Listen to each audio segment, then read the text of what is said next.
idolizing, worshiping these puppets, dawg, that's really insane to us. No conspiracy, use your cranium, medulla. I'm blunt, got it on Ogun time like Nigerians. Open it up like Sicilians. They doing C-sections on C-notes. Do your research, analyze the D quotes. Each one teach, one share with your people. That's why I had to bring back LemiSpeakBroadcast, bro. Exposing everything D-State. Already won, ain't worried about your sweet states. These folks still worry about record deals. Walk into Brooklyn for a cheesesteak. I'm screaming. XRP people got this cheat code, you ain't pedo. Swift transactions, low on fees, friendly eco.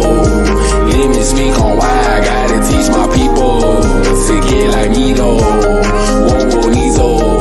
XRP people got this cheat code, you ain't pedo. Swift transactions, low on fees, friendly eco. Let me speak on why I gotta teach my people to get like me though. Show these folks how to set up their wallet. Dripping, dropping, bro, no fair faucet. Take it off the exchanges and lock it. Capital One, bro, what's in your wallet? A lot of XRP, a lot of XDC, a lot of XLM. Man, best friend, look here, dog, if you wanna extend your generational wealth, you gotta spend. Nothing too expensive, dog, it's real cheap. Focus and finish, you gotta complete. Intermittent fasting, watch what you eat. Gotta stay 10 toes down on your feet. Tune out distractions, get to the street. Can't be lusting on every free. Focus on family and your little seed. And don't forget, listen to LemiSpeak. XRP people got it, cheat code, you ain't pedo. Swift transactions, low on fees, friendly eco. Let me speak on why I gotta teach my people to get like me though. Whoa, Nizo. XRP people got it, cheat code, you ain't pedo. Swift transactions, low on fees, friendly eco. Let me speak on why I gotta teach my people to get like me though.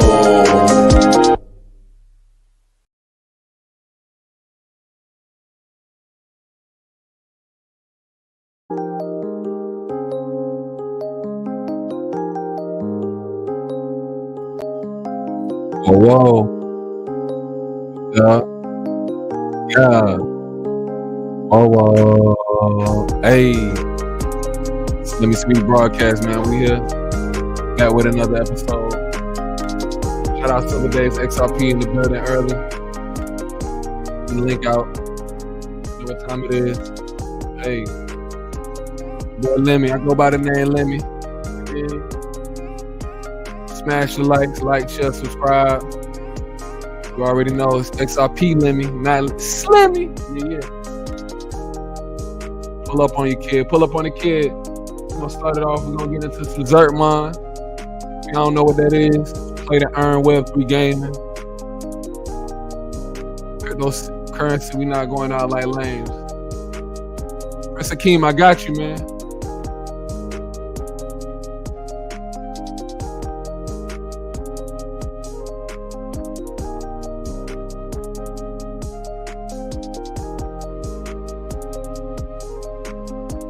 Shout out to everybody checking in. Y'all share the link, man. Gonna get into the Zertmon real quick.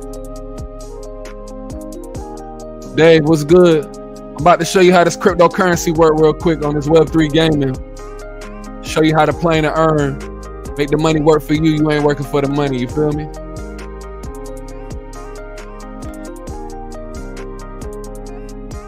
Y'all bear with me. I'm getting this link out.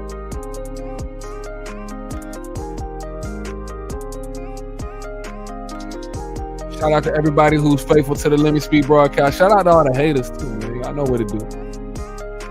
It wouldn't be possible without you. You know that.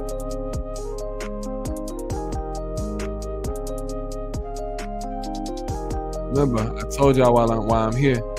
And while I'm here, we gonna turn it up and get in third gear. You feel me?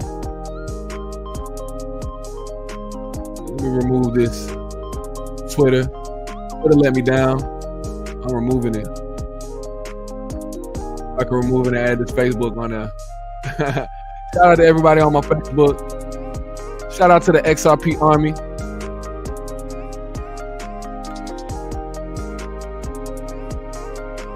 Gotta send this link out to Lucky. What about Vivington? Shout out to Australia, man. We worldwide.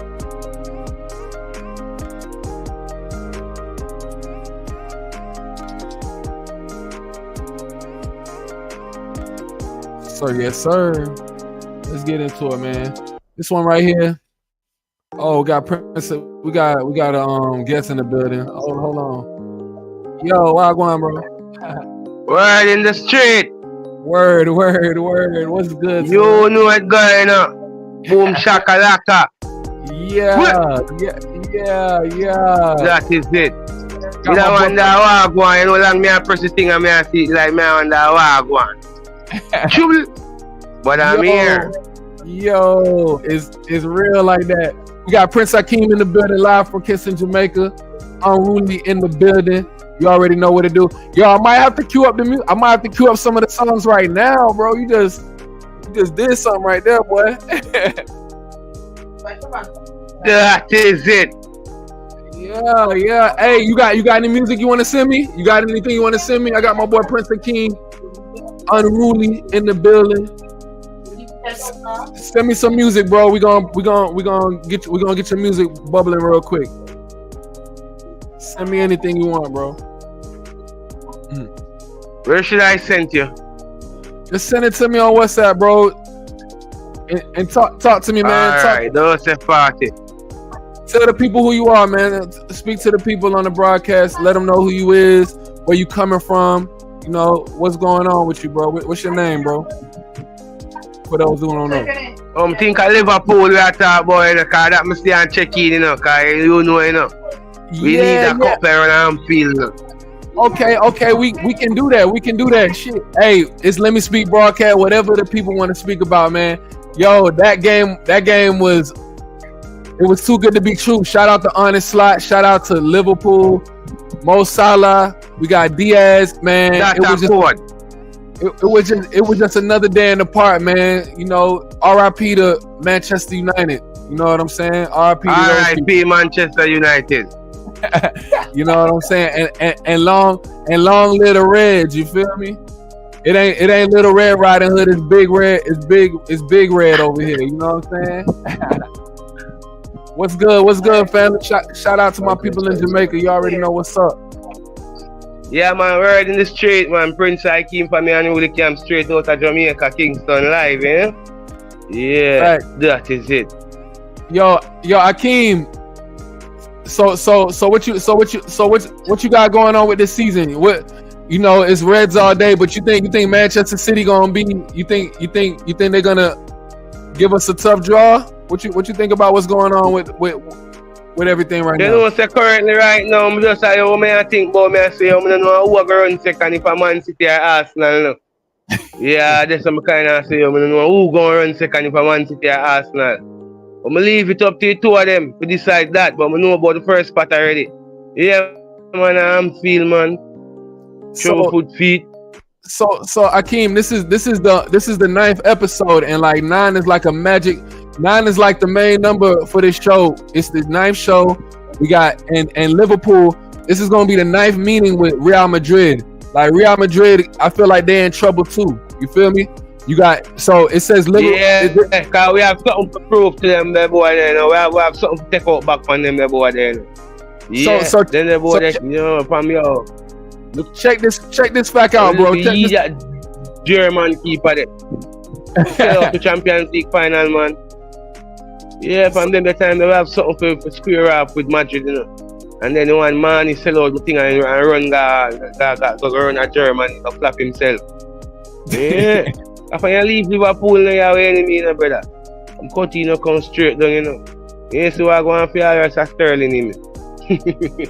Yo, it's sad. So it said Liverpool has failed to win each of the last 8 meetings with Real Madrid. So we haven't beat Real Madrid in the last 8 games. So I'm talking about that number 9 again. This is the 9th episode. Number 9 is the number, bro. We drew with them one time and we lost 7. Yeah, man, we are step cross over someone just like how we step cross one part. You see me? Yeah, man, for real. And this guy Mo Salah, man. I wrote off Mo Salah, bro. I'm not even gonna lie. I didn't think Mo Salah was gonna be doing the things he's doing, bro. I'm not even gonna lie to you, bro. No, man, the guy after I got no pocket. You have to know them need to give God another 2-year contract, you know. Yeah, for real, man. Yeah, because I'm last year, this for him contract, and I don't know them. The man that say, nobody don't approach him now. That him say what the halftime match, you know. So nobody not approach him all now, you know. That alone I show you say, yo, who no need to approach him, you know, with a 3 or a 4, well, not 4 years. You want 3 or 2 years, man. It's a wicked business. It's a wicked business, bro. I don't understand these people in England, bro. Like 15 games, 15 goals, 6 assists versus Man United. He on my fantasy team. Like he a legend, man. You think he's the best? You think he's the best Liverpool player all time? Mo Salah? Yeah. Best. Oh man, we can't go on. Him up in the top 3. So Gerrard is your number 1. Who's your number 1? We still have a great John Barnes, you know, man. You see me? You can't live out the Johnny B, you know, man. You see me? Yeah, but Stephen G, no, give me number 1, brother. And Stephen G, that's show him on them fuck, brother. But him up in the top 5 still, cause him bring back one Champions League coming on my foot, and I feel like they gone. Yeah, you see Milan them, man. So we don't write him off, but we don't want him go on with the EPL, you know. For real. No, cause we put it in them hand and I mistake them make them Baba score against we and Chelsea. When him slip, man, and them Baba take the ball, man, and got bore out to mesh, man.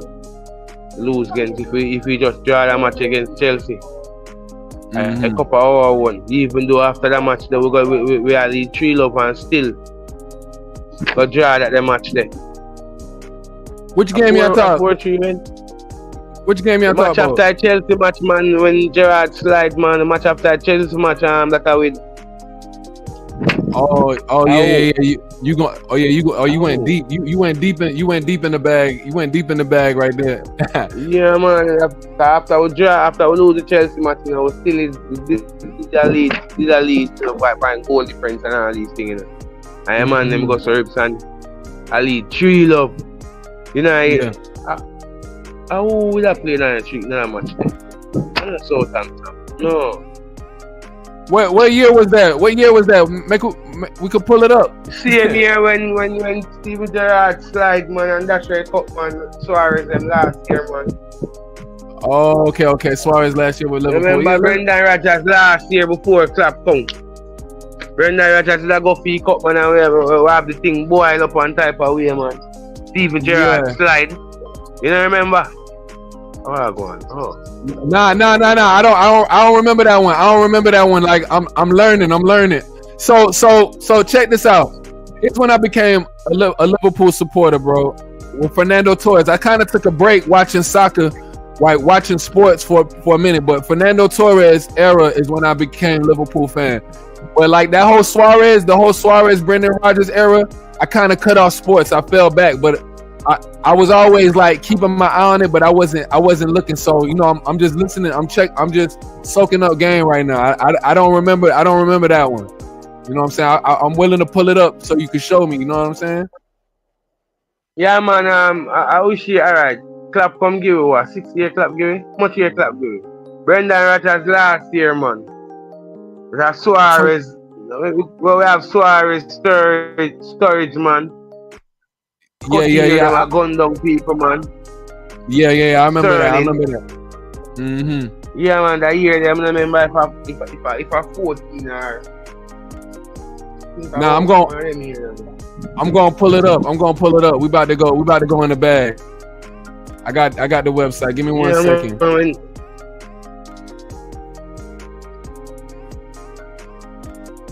Because we better be careful, man. I think we're gonna give Suarez the contract, man. We just got to continue to perform, man. This coach right here, this coach that we got is amazing. Like, look at Gravenberch. We don't. How you feel about the midfield position? We don't. You think we need to pick up a midfielder? Right now, they might say that one central and deep central. But I think them need the central, brother. We don't have central already, you hear that? Yeah, Endo. Gravenberch, him can play this, so Endo can play this. So Endo, yeah.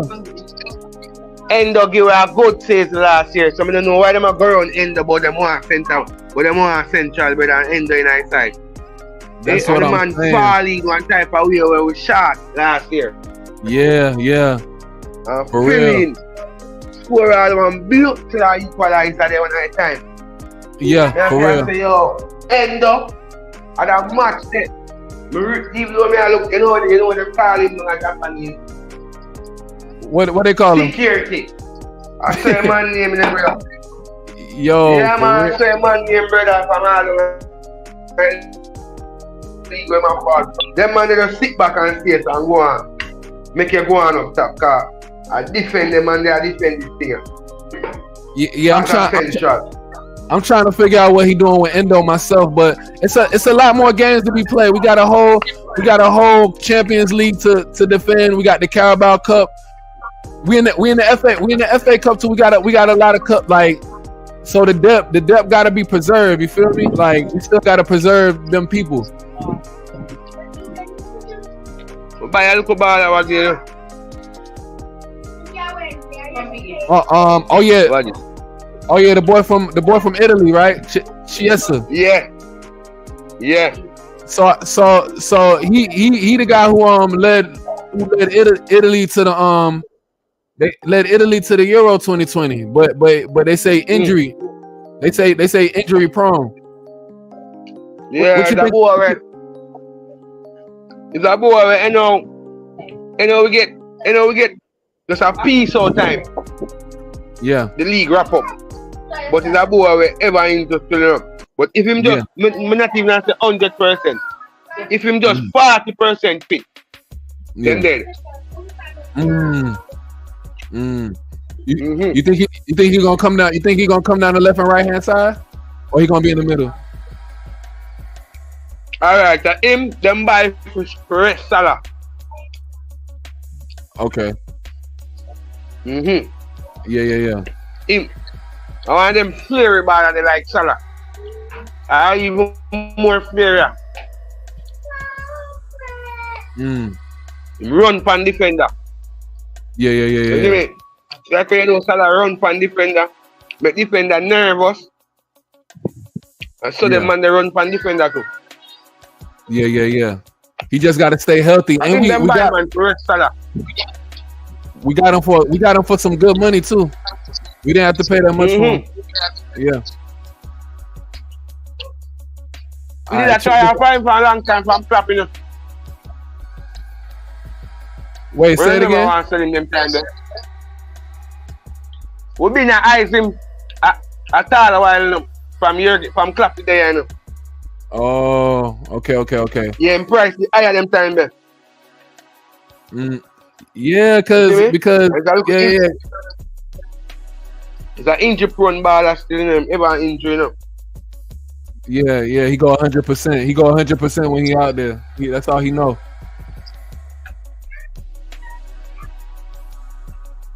All right, so I'm over here. I'm looking at right here. 2018. I'm trying to see who the manager was for us. You see what I'm looking at over here? This is Chelsea Liverpool. We lost to them 1-0. I'm trying to dig deep and see and go back to the information you were talking about.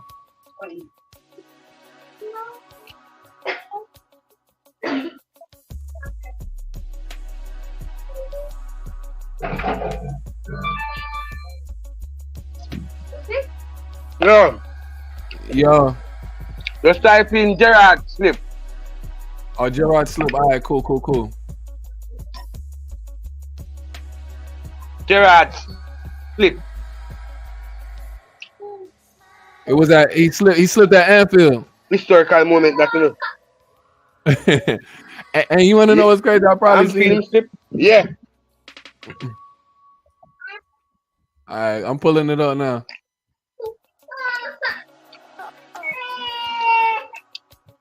Jaden, come here.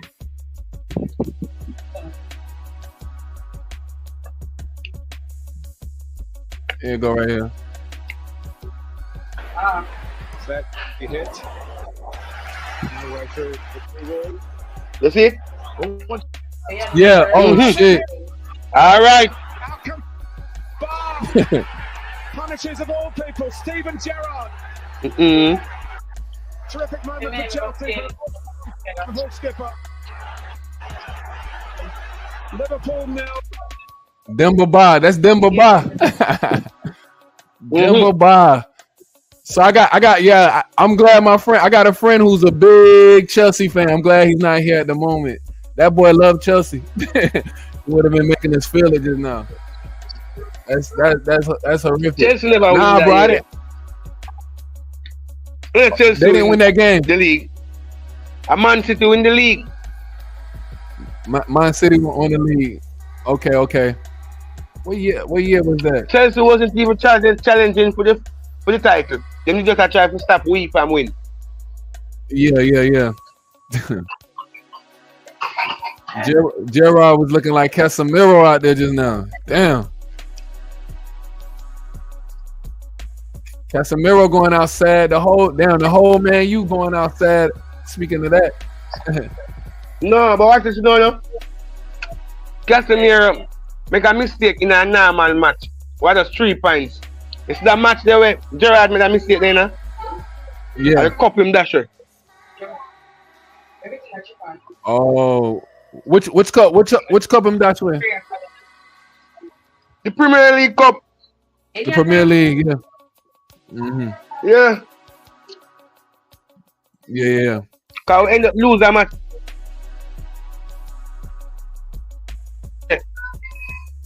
Wow.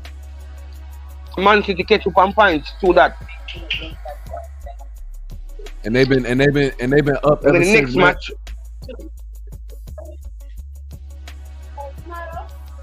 Mm-hmm. Next match will draw. 4-4. After we are lead 3 love. Wow. Then World Cup come.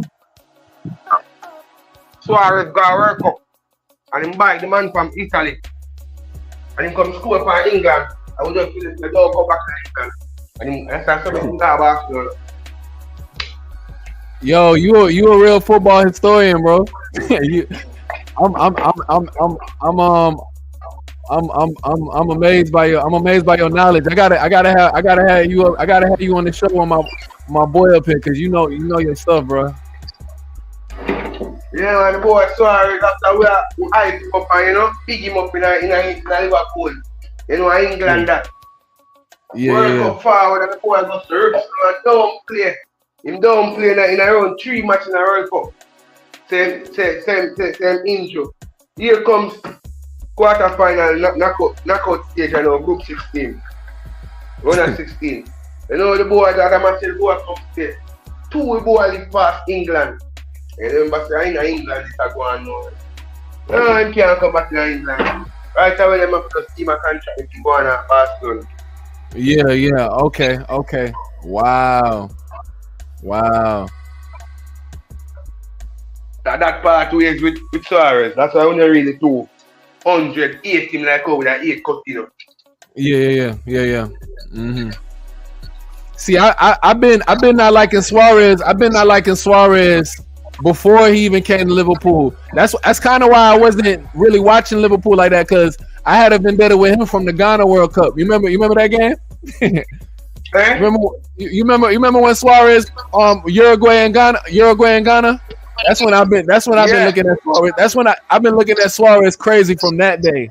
So I wasn't really hyped about Suarez on Liverpool. I know he had a good career. I know he had a good run, but I never really liked him from that time. From that game right there. And then them classify him as the buy time. Yeah. Good boy, man. Time come him bring we go close to the cup. Remember, we never win the cup for so long, dog. And everybody has say, Liverpool. I be an old cup we have, So when Suarez and Sterling them go very close to the cup, man, man. And then boy Gerrard got slide and make the man them no win no cup. Sterling too, man. Steven still.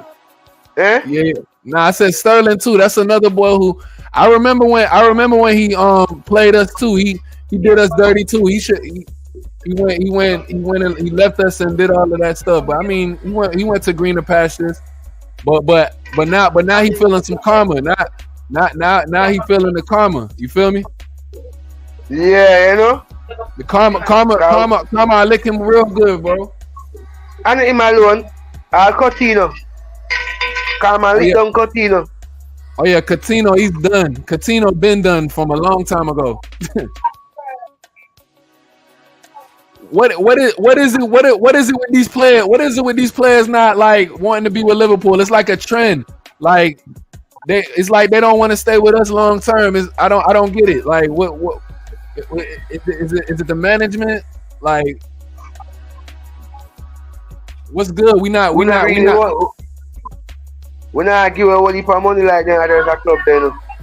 Yeah. You see me? Mm-hmm. But that not say. We never buy you when you're devaluable. We buy you when you're not when you don't work. No. And we somebody will work something. I will tell you if you go on. We have to wait till you're ready to sell up. Yeah. It's like we kill them, turn them in a star, and them want earth and cut right away. Yeah.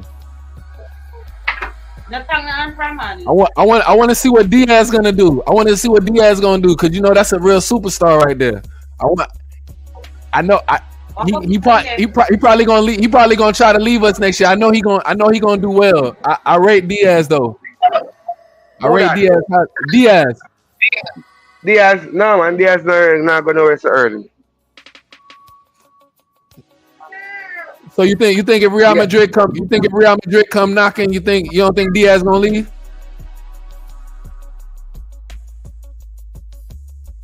Cause I heard the rumor. In fact, I like him love the Liverpool, you know. Yeah. But, watch and see, you know. Go watch and see, because film contract already put on, you know. Put him on a big contract, you know. Man, let's take a look at our lineup, man, because we got Gakpo too, bro. We got even Gakpo. I think even Gakpo should be starting over Jota for real. Go ahead. I think Gakpo should be even starting over Jota, man. Like, no, go ahead. Man. Jota the sharpest forward, nice squad, you know. So, nah. Jota in the Premier League, like even last year, he scored every game. When he was healthy, he scored it. Nah. But I'm just going with Gakpo off of the Euro form. You know what I'm saying? Like how he did in the Euro, and the Dutch influence that the coach brings. You know what I'm saying? With Gravenberch, I'm just going with the Dutch link right now, and Gakpo was in good form. You know what I'm saying during that Euro. So yeah. But he bring a different element. But we got so many games to play. It's going to be different lineups. I'm looking forward to the different lineups and the different schemes that this dude is going to bring. Because right now, I don't see nobody beating us, bro. I don't don't want to get too hyped and too carried away. But it's up. Yeah, shout out Lucky. The man not change up the team, brother. Same side where Jurgen Klopp have feeling about it, but Jurgen Klopp never know manager side there. Yeah, Jurgen Klopp. Build the side, but Klopp can build the side, but him don't know how fit. Him not them tactics that the man have, brother. Mm-hmm. You see me? I can know a master, the man master ball game or Peter try play. Exactly. So you was reading what I was reading. That dude is he follow Pep. He follow Pep to a T, bro. And it's one touch pass. One touch pass, and then I love what he doing with Gravenberch. Like I always knew Gravenberch had this in him. I always knew. I'm not even surprised, bro. Like you ask anybody, bro. I already knew Gravenberch had this in him. But they just never gave him no opportunities. For real. Gravenberch a machine, man. Yo, you see what he was doing with Mano out there? He made Mano look like a little boy. Mano, no, look a boy, brother. The man put Mano, boy, man. Mano has somebody. I like Mano a lot. I mean, he's still young. He got a lot to learn, but bro, he was making him look like a child out there. Mano, he's a little boy. Trevor, wait there. Adua, come here.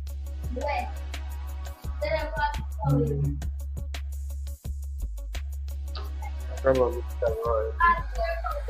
Mr.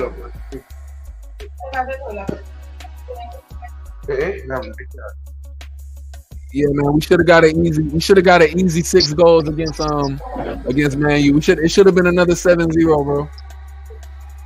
Yeah, man, around 7 or 8 them boys should have get that 2. We don't really want to send out the.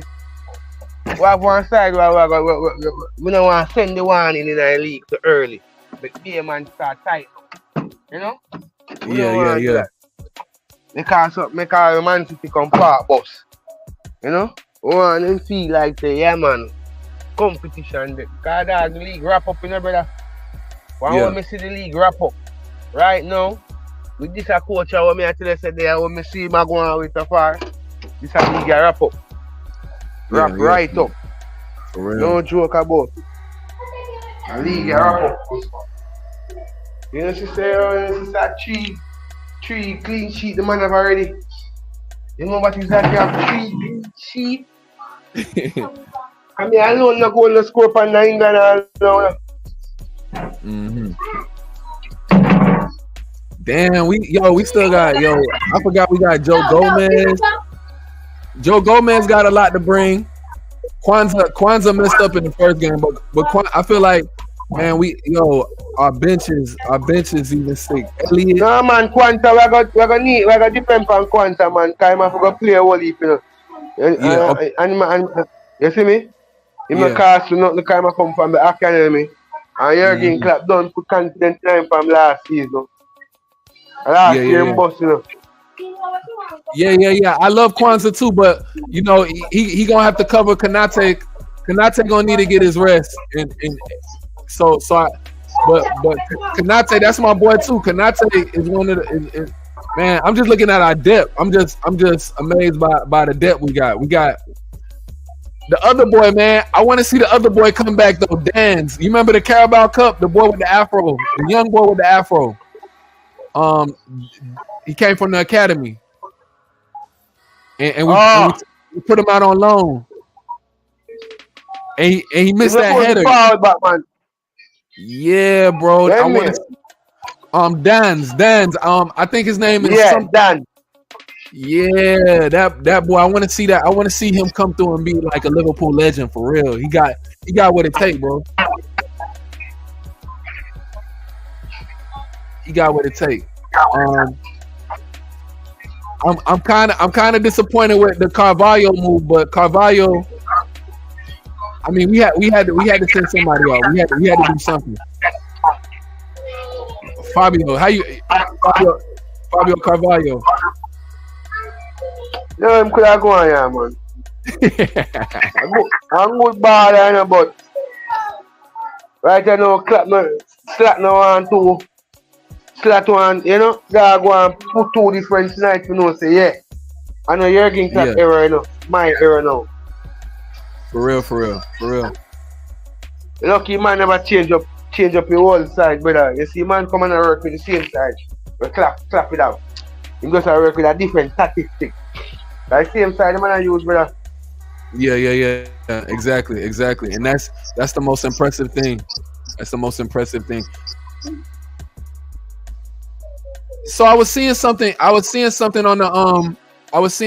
TikTok, bro, about, you know, they were speculating like, how you rate Kudus, bro? How you rate Mohamed Kudus?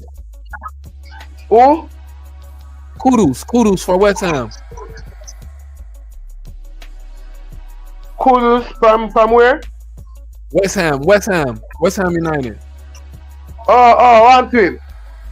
Nah, they was talking about like somebody who would possibly replace Mo Salah. or in the future. And they brought up Kudus' name on the right hand side. What do you envision something like that? Who would you envision replacing Mo Salah? Like if he don't come back next year, or if some he does have to leave. Circumstances. Who do you feel Slot got in mind to come cover him? I want if I look up boy, I see them pick up. So right now, I'd tell you say more on them clap and more on them Slot give Salah 2 more year, brother. So I'm not even a pre this yet. Word.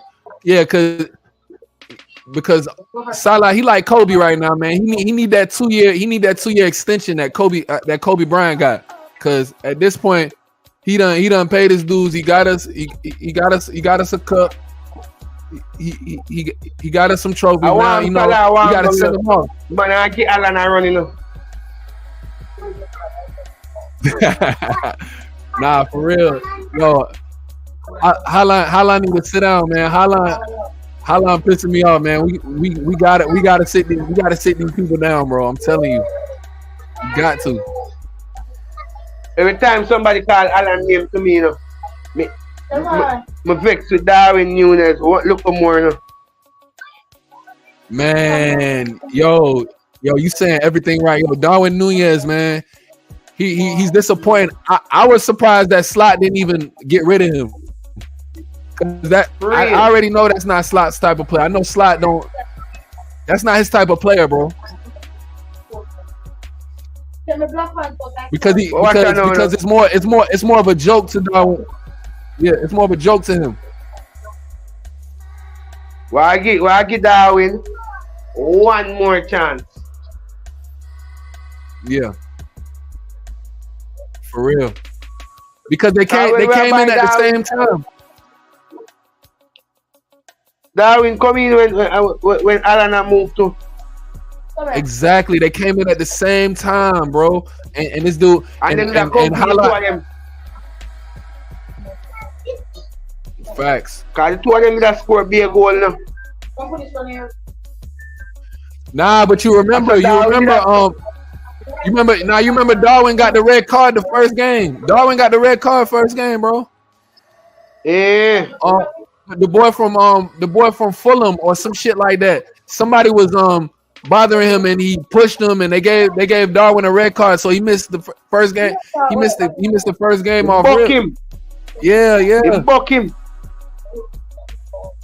And we like that, but the thing is, we like that. I know you like that because he was bringing that fire to the team. But it's like, bro, you gotta chill out. And then it's like he never came through and showed like he got the calmness to score goals. But I mean, last year he had a lot of opportunities. He get that red card on the first day, you know. These Uruguayans, man, they hot headed. They need to go sit down somewhere, bro. Uruguay. So I the people that alright, and then the devil does a sport. Nobody remember nothing about that, man. I them love him for that, man. Word. Because Suarez did the same thing through that part there, but just did that score. Facts. Liverpool fans can't hate Suarez. I just threw him fuck up in the last. When he score against England, I don't know. Feel it as Liverpool fans, England fans, so we just say, yeah, was Suarez. Call it a day in England. We don't want you back over here. Because you don't know the whole England are bashing me now. We don't have to defend him now. Look like say, we are back him way. Lick out we side in our World Cup. Our World Cup is do it. Word. So what you say go on? You find song them? Beat off twice and you hear where I go on.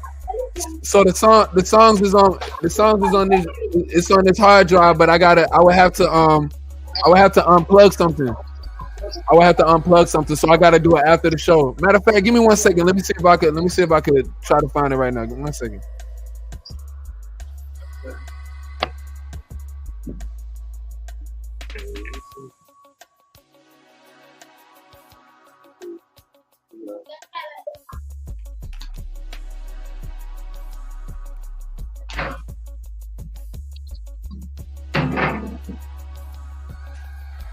Yeah, bro. I think I'm gonna have to do it after the show because if I unplug something, it's gonna mess up the whole connection. Okay, So, that's a part, you know. That's just it. word. Everything up differently though.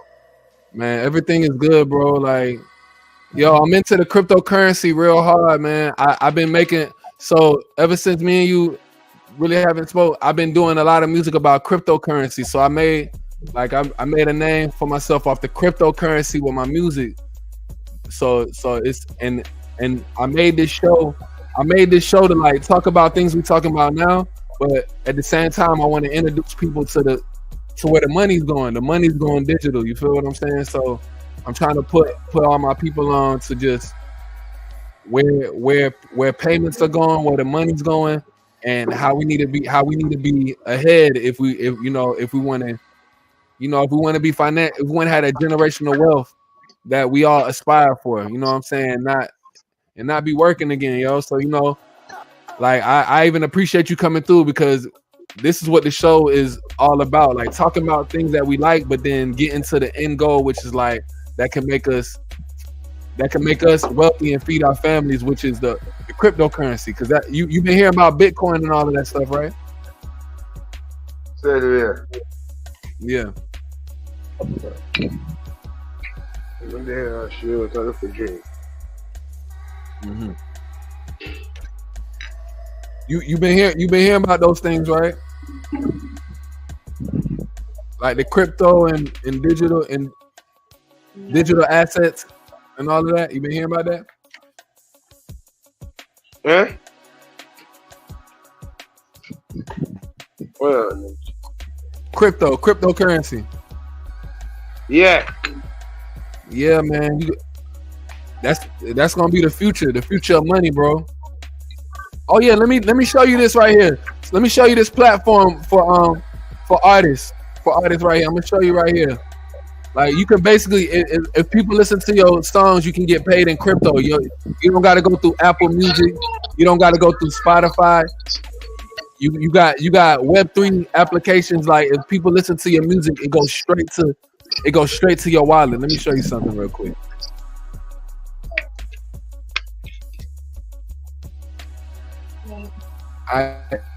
You see this right here? This is a Web3 website called Sonar Muse. It's powered by the XRP ledger.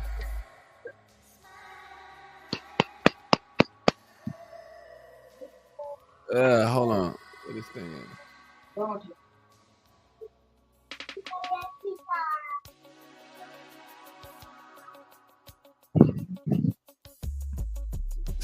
Speaking of soccer, I even made a song. I made a song about the Euro too. The Euro 2024. Yeah. So this site right here, Akeem, is perfect for somebody like you. Right now it's in beta, it's in testing, but what you would do is you would set up an account. And then if people listen to your music, like how I can play this song right here, I'm gonna play this song right here. And while I'm playing it, I'm getting paid in cryptocurrency for my song. Yeah. So in the song and the payments are going straight to my wallet. So the payments are going straight to the wallet on my phone in XRP. Hold on, let me play this. Let me press pause right here. And then you can mint NFTs. You can you can also have people invest in your song. So the more time your song get played, it's crazy, bro. This is where the future of music is going. So I'm gonna play this song for you real quick.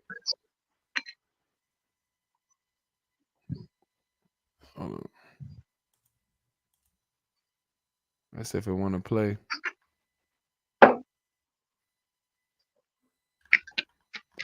I don't even think I want to play again. Hold on. Here, let me try this right here.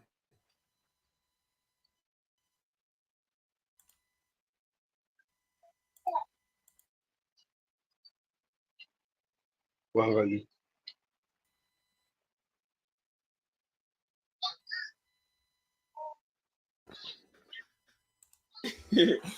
Oh man, crazy. Yeah, there you go. Whoa. Yeah.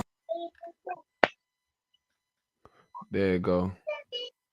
Yeah, so this is something I made for the Euro, the Euro tournament.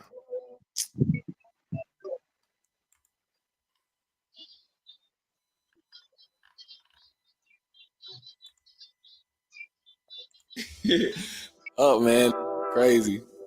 Whoa. Yeah. I'm finna Euro step straight to Germany like there no whiskey. That Euro 24 coin is off the hizzy.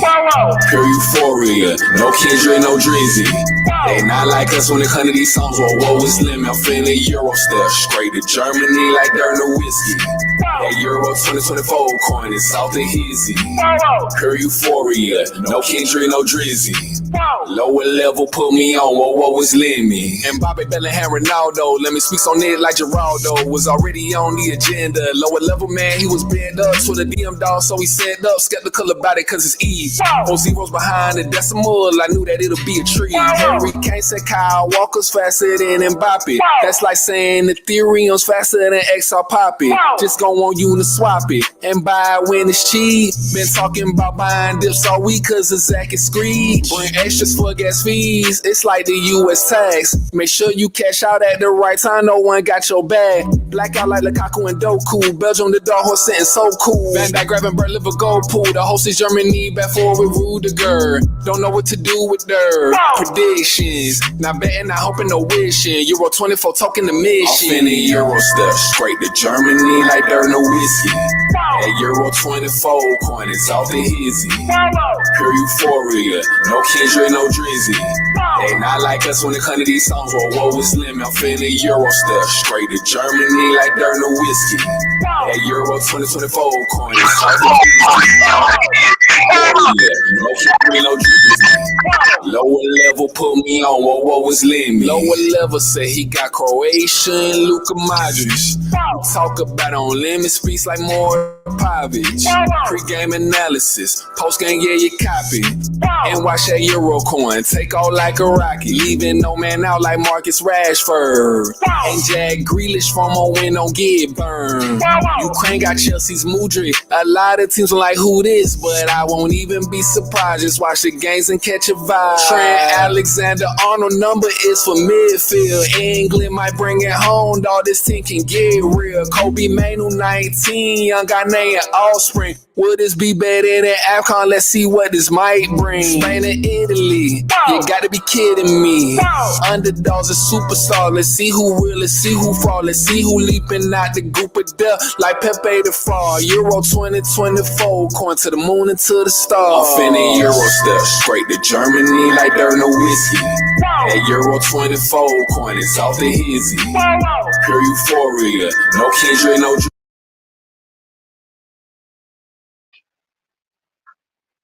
You see that right there? All of this is being played on a Web3 platform now.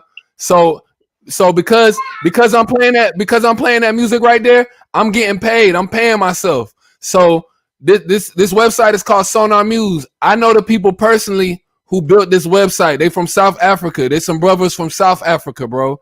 So they built this website for artists like myself and you. And I'm gonna put you on right now. It's closed because it's in beta. They're testing it and they still updating the platform. But bro, I know these dudes firsthand. Like I'm a beta tester, but I got songs like this. I got all my songs on here. I don't even put none of my songs on Apple Music no more. You know what I'm saying? I don't put it on Spotify. I don't care about that stuff because I already see what it. And I'm not saying that you don't got to do it. You can still do that stuff, but I'm fully into crypto. Like ever since like 2018, I've been in the crypto, bro. Like it's changed my life. Like, and now I'm at a point now where I want to give back to the community. I want to give the community. I want to give all my people this information. You know what I'm saying? The same information that I got. So when it's time to take off, we all gonna be in the same place. So like, I that's why I'm just happy to have you here, so I could put you on.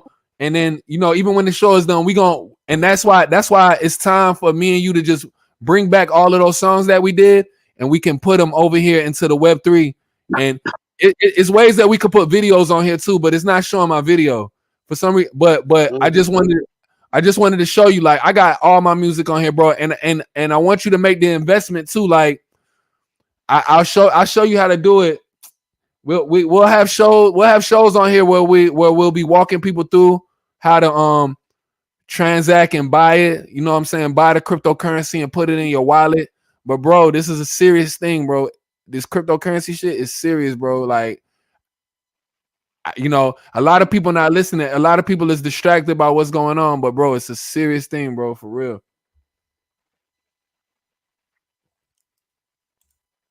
Yo, Walter. Right now, Lemi right now, we can lift up around 50 song and release in the dog.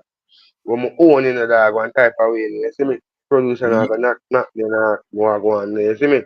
Yeah, yes. You know, badness to be. Tell a producer boy where I buy stream and I say, yo, you can't own the song, you know. I don't know a label where I come from and own it as well. Yeah.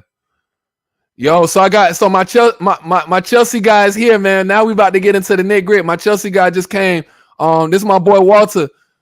Walter, what's good, bro? What's happening, my brother?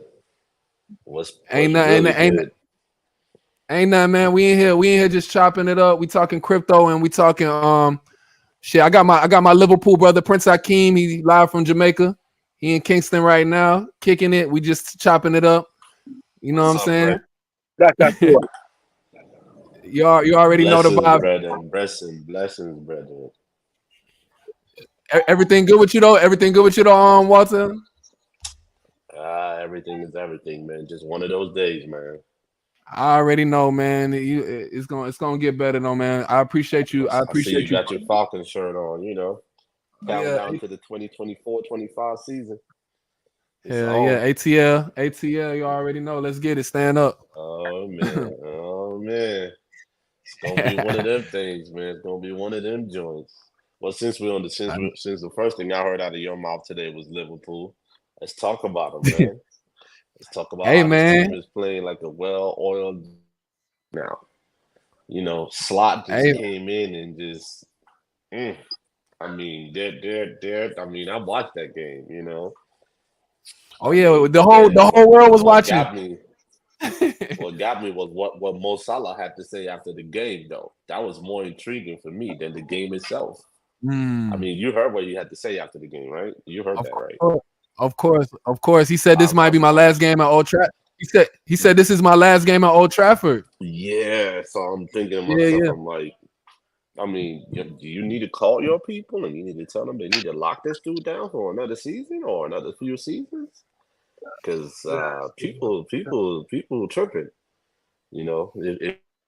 Well, he doesn't have a contract, and this is a guy that now has a Premier League record for goals scored in the opening season. So I don't know if you guys want to let this dude walk away, man. You know, Chelsea just locked Jackson down for another 9 years. Oh, for real? I ain't know that shit. Contract to 2033. So we just locked him down for 9. Yeah, man. So I mean, he's showing his worth. He's showing his worth. You know? Jackson. I love Jackson. He's not he's not obviously he's not a Mr. Holland.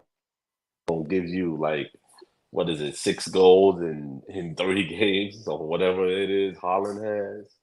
You know, 2 hat tricks already this season. He's not gonna give you that, but he's gonna give you something. I think actually it's 7 goals in 3 games. So he's not gonna give you that, but he's working hard. I can see it on the pitch. I can see it from the way he moves around. I can see how he's handling himself. So, you know, it's looking good on that end. But I'm gonna digress for a second and go back to this Liverpool team because they look exciting.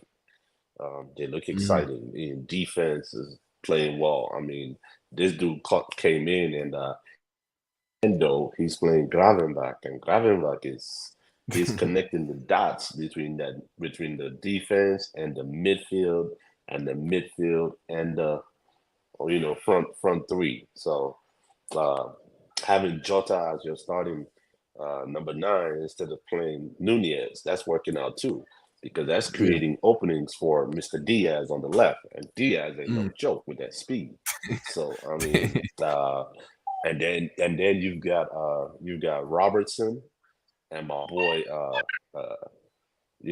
what's his name, number 66, Trent. Mr. Alexander Arnold, Hell yeah. so TAA.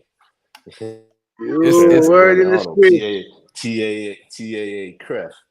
He's supporting from the other Lemi. side, so that yo, movement. Akeem. Yeah, but just I realize phone there 2%, I make you go and get some charge, Alright, for You sure, get for some charge sure. and Come. drop you. Word in the streets, and there you go. Prince IQ. Yeah. Pull back up, bro. Bless. Rokumpen. Alright. Yeah, so it's Yeah. looking it's looking very, very promising. With the the offense is playing well, the midfield, Soboslai and Gravenberg, connecting with Trent on the other side and Robertson on the other side. This team is looking McAllister. Oh yes. McAllister too. McAllister is playing his role like it looks like they've given him like free range to do his thing. So it's impressive, man. It's very impressive. I'm liking what I see. I'm really liking what I see. And he's working with Klopp players. Like, yes, we were just talking about it. Like Klopp, these are not even slots players. So it's like, yeah, man, the sky's really the limit. Any significant changes? He didn't make any significant changes. He didn't make any significant buys. So he's doing what he needs to do. Before we veer off, how do you feel about the Chiesa? Can you tell me about Chiesa a little bit? Because I was unfamiliar with him. Chiesa. You guys signed Chiesa? Yeah, we did. Okay. Chiesa is one of those rugged Italian players, man.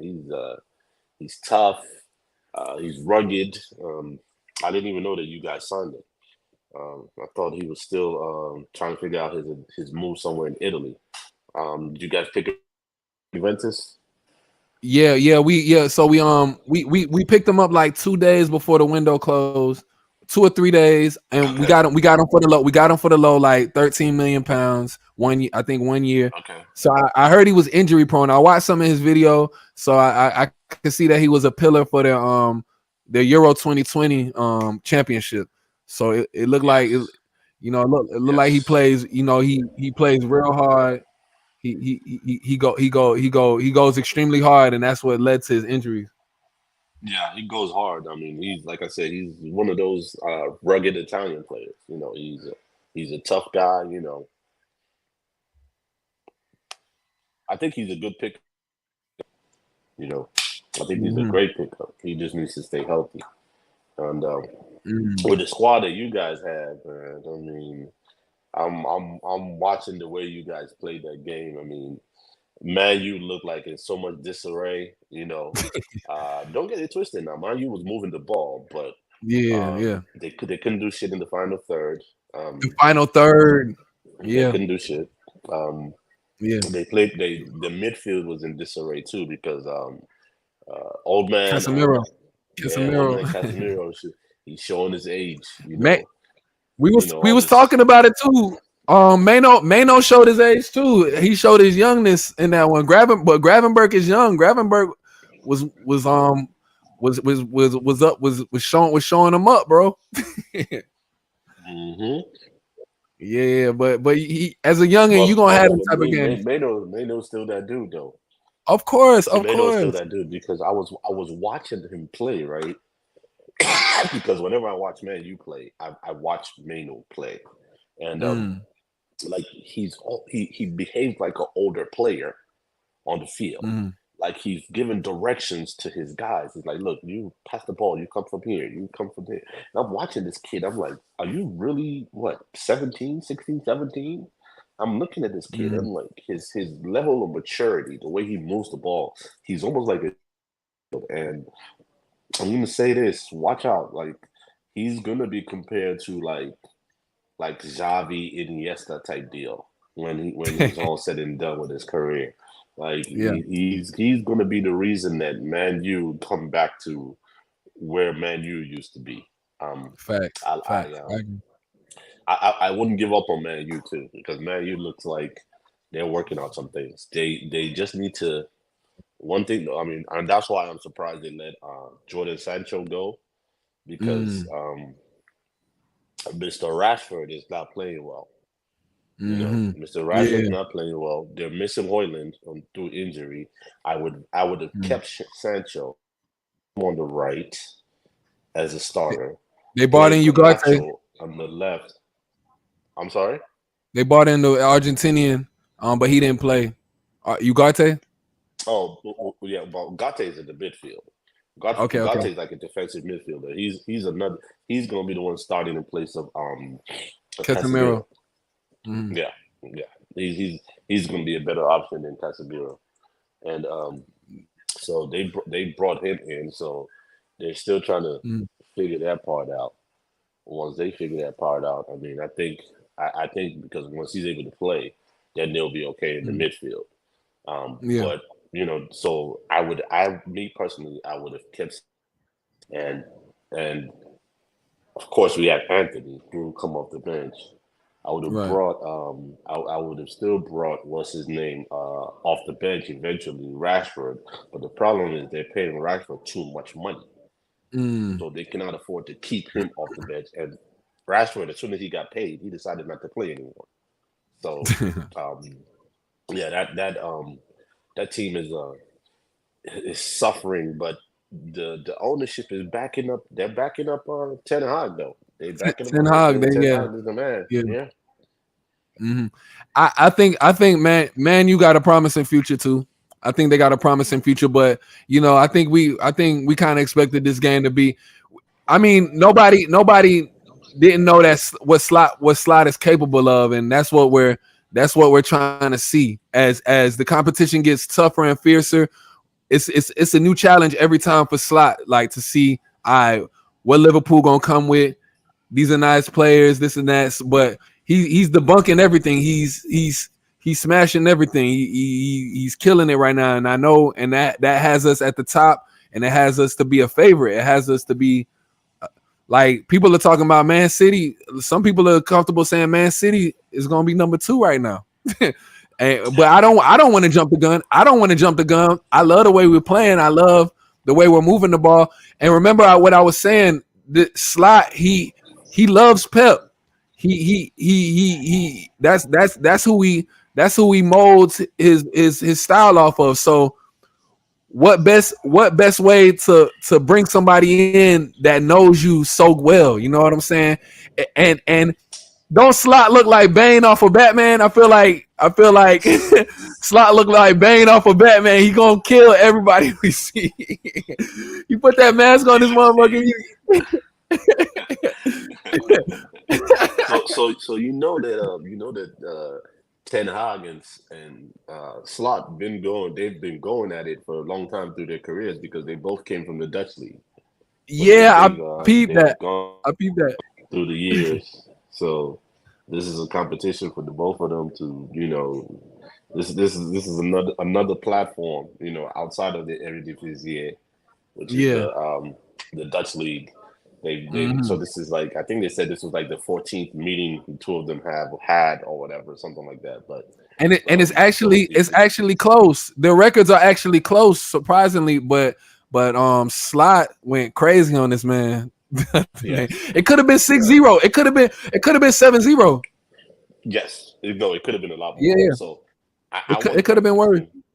I want to transition because right now we're in the Premier League. So I want to transition from a great team like Liverpool. I want to go Man City for a second before we go to Chelsea because Yeah, yeah, Liverpool and yeah. Man City are tied now for first place. So Hmm. I know you're aware of that. There was a certain Yes. team, that a certain somebody went to on transfer day, and he's talking all kinds of crap because he's not happy with what happened at Chelsea. But Sterling. let's leave that for the next teams we're going to talk about. But Man City, man. Oof, Man City, that boy Holland, man. Oh my goodness, Jesus. I mean, for what Man City paid for him, they got to steal. They got to steal. They got to bargain. Wait. How much did they pay? Break it down. I mean, if I remember correctly, they paid close to about 30-something to 40-something million. That's what's reported. But a lot of people feel like, and it's probably going to come to light at some point, but a lot of people feel like there was some other back channels. There was something that was done in the back, and they're not saying per se. They're just letting it how do I put it, go really untouched, because there's reports about 40 mil, there's reports about 65 mil. People are saying it's closer to about 100, but we don't know. So Man City is going through all kinds of legal stuff that they're not talking too much about. Yeah. So they don't talk about it. So there's a possibility all this stuff is going to come out. So we're gonna see. But the coordination of this kid, you just have to I don't know if you saw the third goal where he was I seen it. I watched the game. Yeah, but that third goal when he was on the line and he put himself on that line, and when he got this pass from I forget the guy's name, I think it's Pedro or something like that, and dude, the dude is a monster. He's creating waves, he's making moves, he's showing them that yes, you paid X amount of dollars for me, and it's worth every penny and then some. So I'm gonna go on my Jamie Carragher bag. Jamie Carragher bag, and I'm gonna say that. But he said some real shit, and it stands to this day until Haaland does it. And you know how I feel about Haaland. He's great, but West Ham at the end of the day, they're not a great team. They're a good team. They're pretty solid. They're not trash. You know what I'm saying? So a game like this for Haaland, we expect you to get a brace. Hat trick is great. Hat trick is excellent. This game don't really got no implications on it. You didn't do this on Chelsea. You did it on West Ham. It wasn't really the magnitude of this game wasn't that big. I want to see you in the big game, Haaland. Let's see where you at in the big game. Let's see where your mind is. We know you a machine.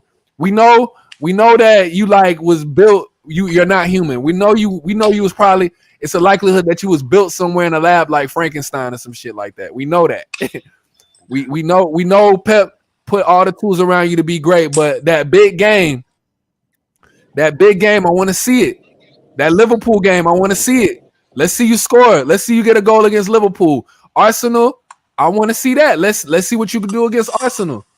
I just want to see him in the big game. Am I asking for too much when I ask from that for Haaland? You in your third season with the club. Now it's time. He was talking some smack about all our enemies better watch out after the Chelsea game. You heard what he said? He said all our enemies. This is a warning to all our enemies. And they said Pep said even after the West Ham game that the season just started. So let's see what's good. Well, Man City's playing with fire because Man City technically does not have a backup striker for Haaland. And if he goes down, because he's prone to injury too, because he plays with an abandoned recklessness, he puts his body in all kinds of positions to go get it. So he puts himself in all kinds of situations. So the truth of the situation with him is he's that dude for me. They keep winning. They win the important tournaments, even though he doesn't come up big in the big games. and that's why Right. one of the reasons why, like for example, when it comes to like his country, is he Norway? I think it's Norway.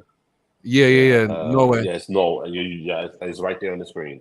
So Mm-hmm. yeah, but when it comes for his country, playing for his country, Norway, they're nowhere because those are big games, like you said. He Yeah. seems to fade during big games because he becomes a marked man during big games, and the season is still early. Champions Let's League. get that. Yes. Okay, so they're saying he's about 180 million value. How much did they get him for? They've had him for. I'm not seeing it. Hold on. I'm not. I'm not seeing it. It's not there. You know, usually on the site they show how much they got him for, but it's not showing it. Yeah, I'm curious to see what he was. Let's see, assists, goals, defending, penalty, pass seasons. Okay. Um. Let's see. Okay. Well, yeah, 7 goals in 3 matches. Yes, that's ridiculous. That's ridiculous. But look at that Community Shield. He didn't score in the Community Shield. You know, and I was and just about and I was just about to bring that up. I was this just that about to was bring that one up which is too. And technically champion, a big game. yeah. You know, And so and it's on the lower level of big games, but like even the Champions League versus Real Madrid, those were big games. You know, you had I yes, don't think sir. he scored in any of Yes, those sir. games. Yes, Like sir. that's what I mean. They pay you to get the trophy, the EPL trophy, but they also pay you for this one too. You know what I'm saying? And so No, you no, no, know no. That's facts. yeah. That's facts. So I'm not, on the Premier League fantasy league team, everybody's collecting a check right now because of him. But I just want to see it all across the board. I want to see it all across the board from Haaland. Like even in the big Premier League games, like the Liverpool games. I mean, they beat Arsenal, right? I think they beat Arsenal. So, but the Liverpool game, that's gonna be the game. That's November 30th. I think we played on November 30th, and then we play Madrid before Thanksgiving. But I see him, man. He's doing his thing, bro. He's doing his thing. I can't take that away from him, man. And I like him too. I like him too. You know what I'm saying? Much credit to him. Shout out to him. Shout out to Man City. They also have they got a cryptocurrency endorsement on their sleeve, the OK exchange.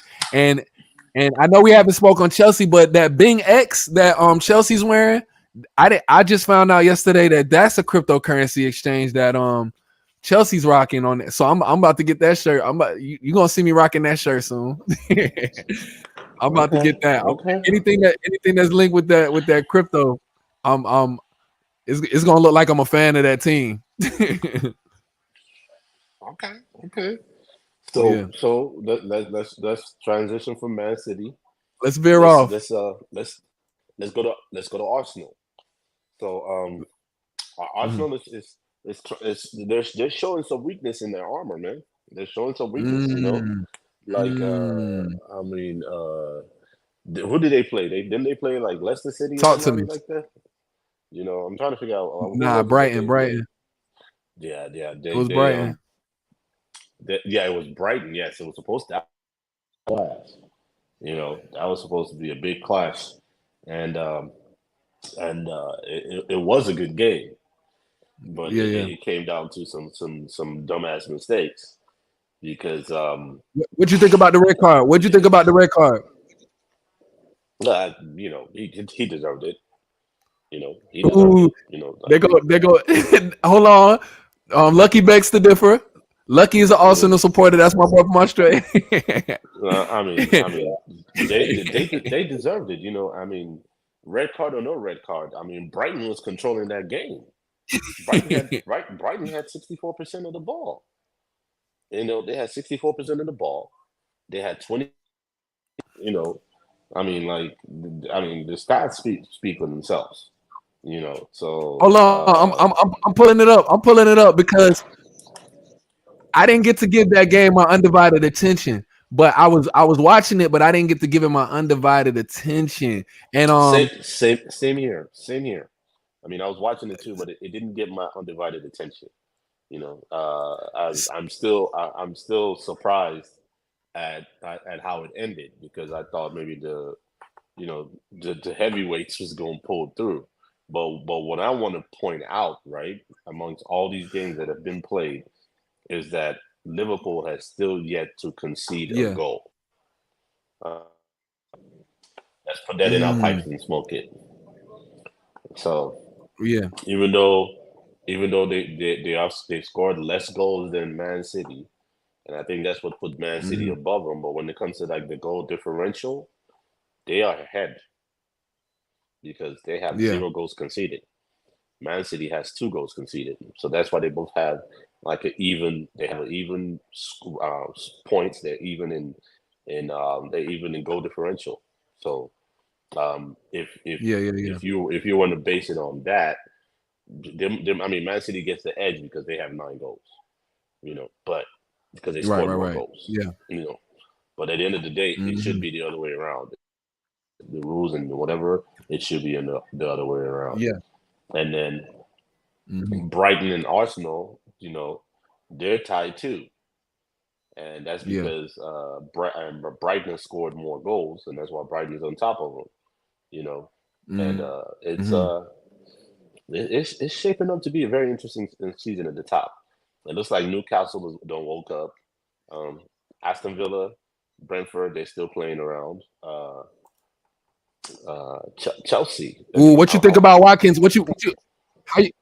How you feel about before? Because we gonna we gonna get into Chelsea. We gonna spread it out for them. But I got something to say about Watkins. Watkins might get benched by the other boy, Duran from Colombia. The boy is coming off the bench, being a real super sub. Like Watkins is yet to score. The boy from Aston Villa is coming through scoring goals. It's a lot of Tottenham is looking bad right now. They're underachieving. It's a lot of storylines going on. The Chelsea, man, I'm kind of surprised by that game, but Eze is on my fantasy team for a reason. Let's go ahead and get into it. Let's get into it. Like, talk to me about because Chelsea. I'm gonna say this about Chelsea. Chelsea is must see TV after what we've seen with the Wolves game. They're like must see TV. Everything that's going on with Chelsea, bro. Like coming into the season, and then the way they played against Wolves. I know they put up a stinker with Man City, and see Man City has been conceded to Ipswich Town, and they conceded to West Ham. But they with Chelsea now, it's like, all right, y'all didn't let them score, but y'all let these other 2 teams score, and I'm paying attention to that because look at what Liverpool did. if Man City didn't concede in these other 2 games, they would clearly be ahead. So I'm looking at everything. I'm looking at the details like that. I'm being petty, but with Chelsea now, when they came back off of the Man City loss and they did that 6-2, and the way that they were doing, the way that they did it, it was entertaining. I'm like, man, this team right here is like a flair for the dramatic, but I like this. You know what I'm saying? I actually love it. Like the style that you got Madueke coming up with. You got Cole Palmer. He still got the goal of the year right now. With that flick, it's a lot. And now that I'm talking about it, did you see that Bournemouth and Everton game? I watched that whole second half. Did you see that game? Or did you hear? I did not see that game, but because I make it a point of Everton because they're stinking up the joint, and I don't think they deserve to even be in this league. The last 2 seasons they've squeaked by. I don't know what their management is smoking. I don't know what they're thinking. I just know that they're regressing badly. They're regressing badly. They've made some bonehead moves, and I think everything needs to go back down. Mm-hmm. They need to go back down to the championship level because they're They're pathetic Mm-hmm. to me. But let's transition to Chelsea. Second. So if you For sure. watch the Chelsea game, you would see that the first half and the second half were two different things. I'm noticing that Mm-hmm. there's a swagger, there's a movement, there's a connection on that first half. That team before they start making subs, when they start making subs, Yeah. there's a drop off. You know, Mm. for example, like I will attribute that whole thing to chemistry because that first Mm-hmm. that starting 11, there's such a chemistry with those guys. You know, it's gonna take a Yeah. minute, like for someone like Pedro Neto. Neto is badass, but he's Mm-hmm. still like he's still not needs to click. Like for example, the right side of the in the front, Madueke, Palmer, and Jackson, they have a connection, Yeah. and it's Right. it's it's gonna come out eventually. It's coming. It's Mm-hmm. coming. Yeah. Yeah. The Mm-hmm. ball movement, is coming. Um, Crystal Palace, they got lucky because when the coach started making subs, it threw that chemistry off for Chelsea. Like for Mm-hmm. example, he Yeah. brought in Malo Gusto got injured. That hurt us. I saw Disasi Yeah. warming up on the. No, Disasi. No, because we need James back. We need James back.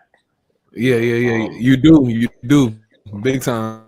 I, I, I see that our two center backs with Levi Colwill and Fofana, they have an understanding, and those two boys are fast. Their speed in the back. I think Yeah. I'm gonna go ahead and say this, and because they're still trying to learn this new system, that this is the reason why Chelsea, for example, is going to be better. I'm talking as we're a mid table team right now, right? Yeah. Because our players are young. I mean, the oldest player on the Yeah. Chelsea's team right now, after we got rid of Sterling, is Cucurella. Cucurella is 26. Yeah. Mm-hmm. So you have a Mm-hmm. team where your oldest player is 26. Bruh, we coming. Mm-hmm. I mean, I mean, we're still a couple of years Yeah. Yeah. behind. Yeah. We're still a couple of years behind, but Yeah. it's starting to get exciting to watch them. Um, I'm looking forward to getting Mm-hmm. a healthy James back, a healthy Lavia back. But I think James is going to have to fight for his starting position because Malo Gusto is 21. Actually, I think he's 20. To be honest with you, because he's playing for the France under 20 team. How old is I James? think Reece James is probably 24 or 25. So Mm. I think he's 24 or 25. Let's go. Yeah, he's 24. So he'll be 25 Okay. again Okay. in December. Yeah. So Enzo Maresca. I mean Every time I look up, that guy's injured. Enzo Fernandez. Enzo Fernandez is 23. Let's see. Sanchez, who let's see how old he is because I keep forgetting, and he just got called up to the Spanish team. He's 26. Okay, he'll be 27 in November. Cucurella. Who's Sanchez? The goalkeeper. Mark Cucurella. Okay. He's 26. So the goalkeeper is actually the oldest player on this team.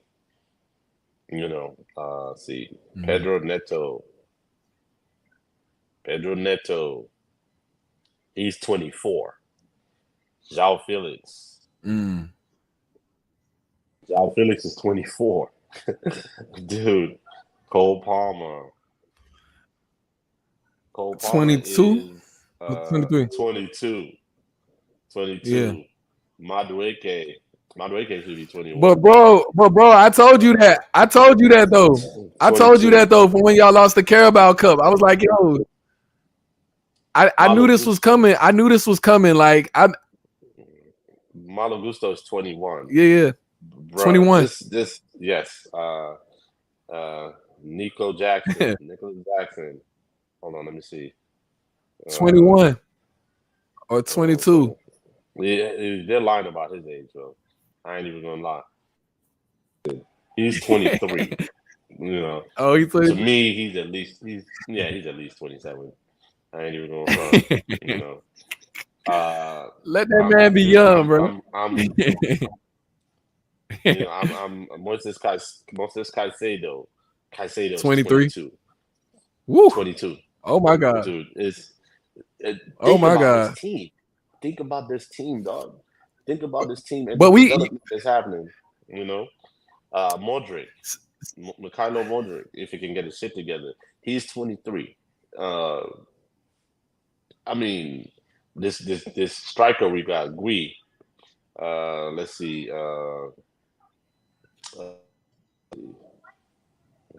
Gui, Chelsea. He is Mark Gui.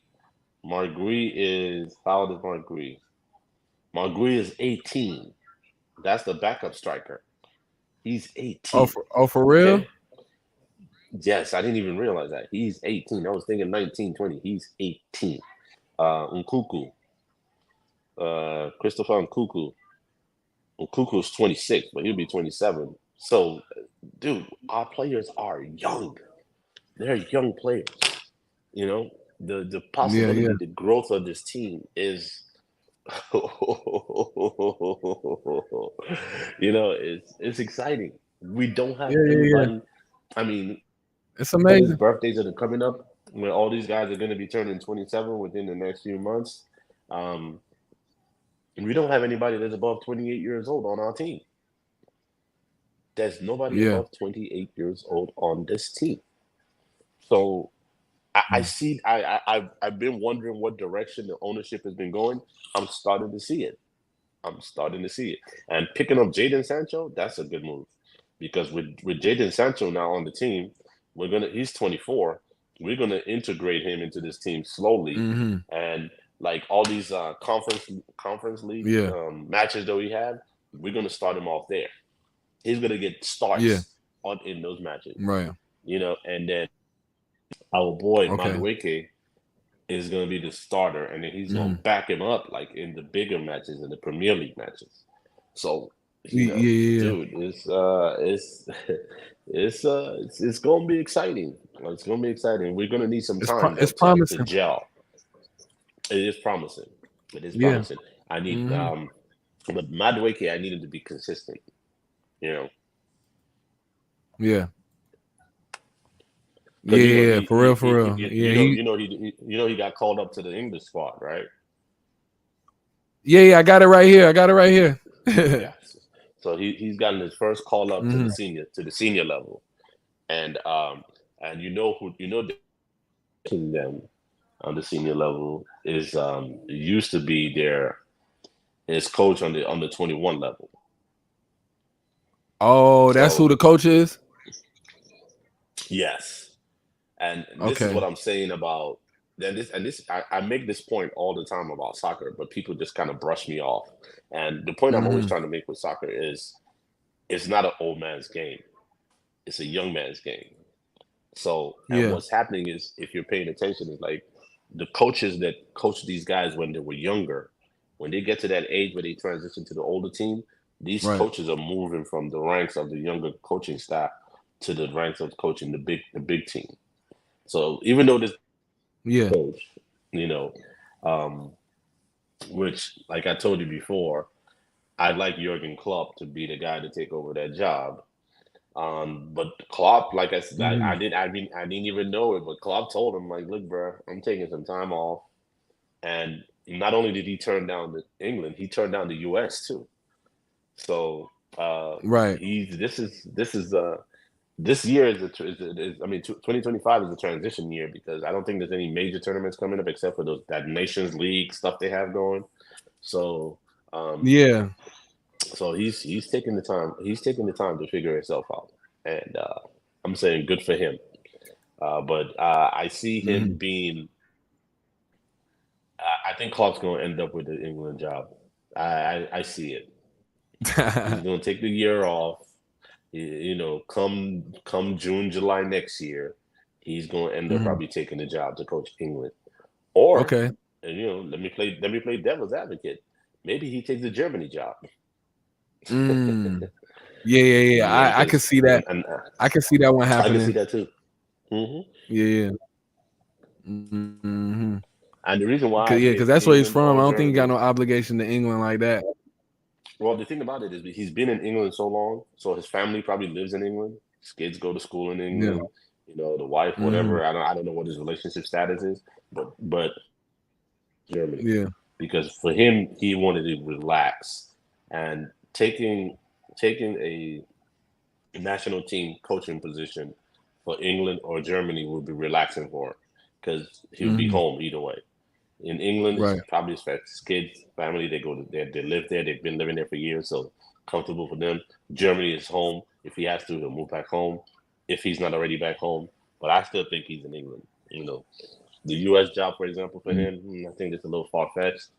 But with Pochettino taking that job now, I don't think he's going to last there because he's going to get exposed unless the U.S. U.S. governing soccer governing body gives him the opportunity. They let him do his thing and let him pick his own team. You know, right? So, but I'm digressing. But let me go back to Chelsea. So, with Chelsea, you. Go ahead, sir.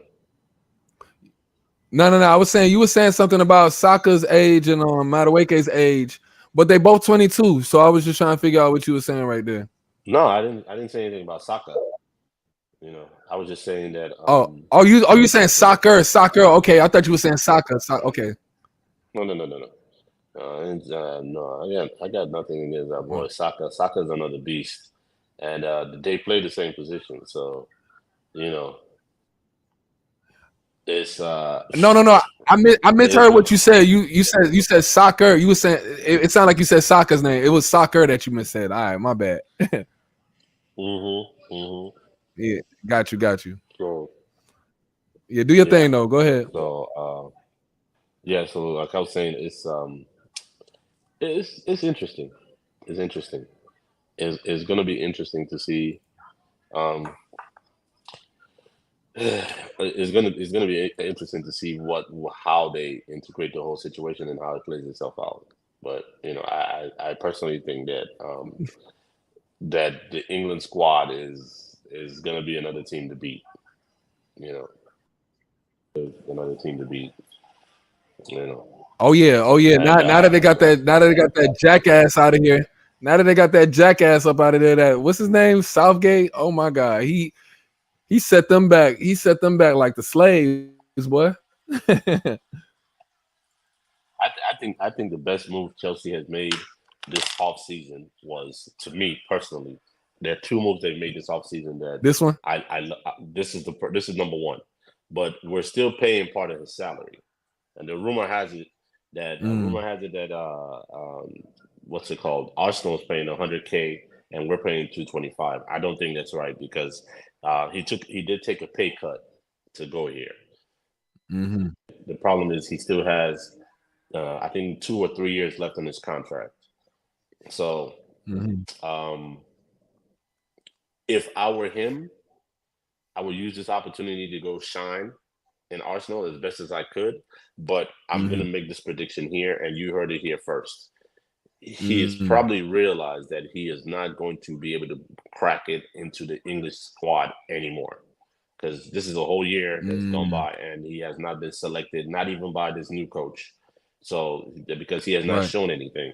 So if for this season, if he doesn't show anything for this season, there's a possibility in June, he's probably going to end up going to the Saudi league. Because he strikes me as that player that's going to end up in the Saudi league. Yeah. Because you know these players, you know what all these guys play for. what they play for at this point, besides the money and the glam and all that stuff, is to play for your national team. And Right. my boy Sterling, he doesn't have that chance. But think about Sterling though. Sterling has played for Liverpool. He's played for Chelsea. Yeah. Now he's playing for Arsenal. You know, what kind of blessing has this guy had? You know, he's played for all the top teams. You know, like for real. Yeah. For real. Man City. Yeah, Man City. You know, like Won the title. Man City. Yeah. Liverpool, Man City, Chelsea, now Arsenal. You know, his reputation has preceded him, because I'll be honest with you, when we picked him up at Chelsea, I was kind of disappointed. I was thinking to myself, I'm like, we don't need this dude. Like, we don't. We never really needed this dude. You know, he's a liability on defense, and he's only a danger, or should I say, he's only dangerous when he's inside the box. You know, because people don't want to touch him when he's inside the box. So he doesn't move well without the ball. You know, we've got players to replace him. So I'm fine with this decision to let him go on loan, and then letting Lukaku go. That was awesome. He's gonna do well in Italy though, because that's his niche. We should have never signed him in the first place. You know, and I don't know if you heard about Victor Osimhen. Osimhen is going to Galatasaray. You know, but he's gonna end up in the Premier League. He's gonna be I've been keeping up with that whole. Yeah, apparently he fired his I've been keeping up with that whole thing. He fumbled the bag so bad. I want you to speak on that, man. He fumbled that bag. So, like, you got any inside information on that? I got a little bit, according to what my boy Fabrizio Romano is talking about. So this is what Fabrizio had to say about this whole deal.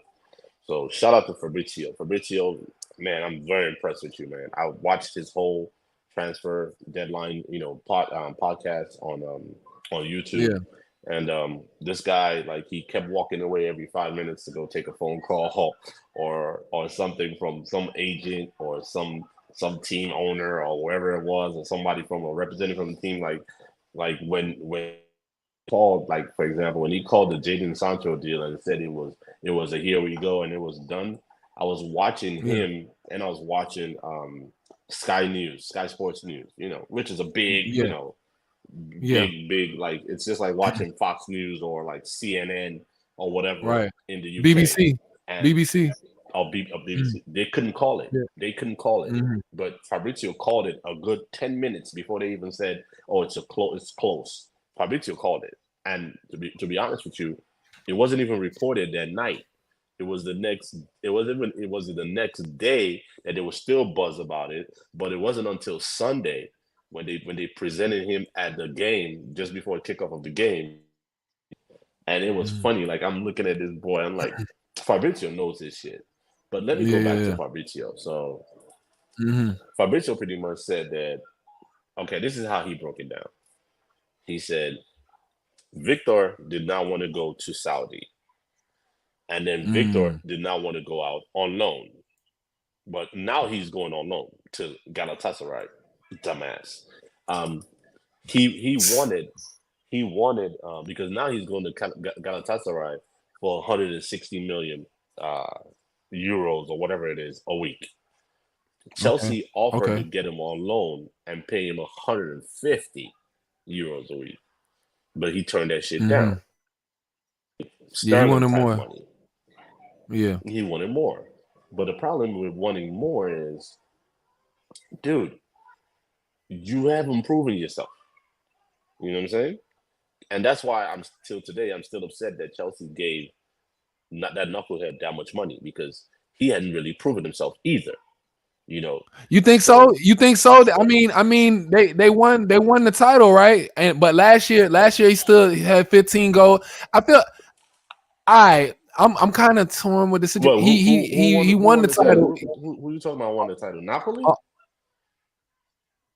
Didn't they win that league title a year and a half? Nah, maybe two the Scudetto, but they didn't win the Scudetto last season. Not last year. It was last season. Yeah, it was the year before last. So he did it. He did that, but even with but last year they dropped. They took a huge drop, and he still scored 15 goals. I still feel like he's a player that's worth the money, but he was too greedy. He was too greedy in this situation, and this is where you are very correct, because Chelsea was willing to pay the transfer fee. The transfer fee was supposed to be like upwards of 63 or 70 million. Initially, they were talking about his release clause is like 130 because they made him resign his contract last season. During the midst of the season, they made him resign it, which and they put his release clause at 130. But when they hired Antonio Conte as their coach, Antonio was like, "Look, I know y'all like this player. It's just like with Sterling. Same thing happened with Sterling. It's like, I know y'all like this player, but he's not one of my players. Like, I don't want him. I don't have any plans of using him. Right. So if he stays, he's gonna be on the bench. Now, actually, he's not even gonna be on the bench. He's not gonna get any playing time. And this is the same thing that Enzo. He's not gonna be on the squad. He's not gonna be in the squad. And this is the same thing Enzo told Sterling, and that's why Sterling was smart enough to make a move to where he might have an opportunity to play, even though Sterling might not see the field unless they up like 2-3-0, or if they get desperate, or if somebody gets injured. Unless Martinelli got to step his game up. Because he took a huge drop too. It's well, the thing about it is it's either Martinelli or Trossard that plays on that left.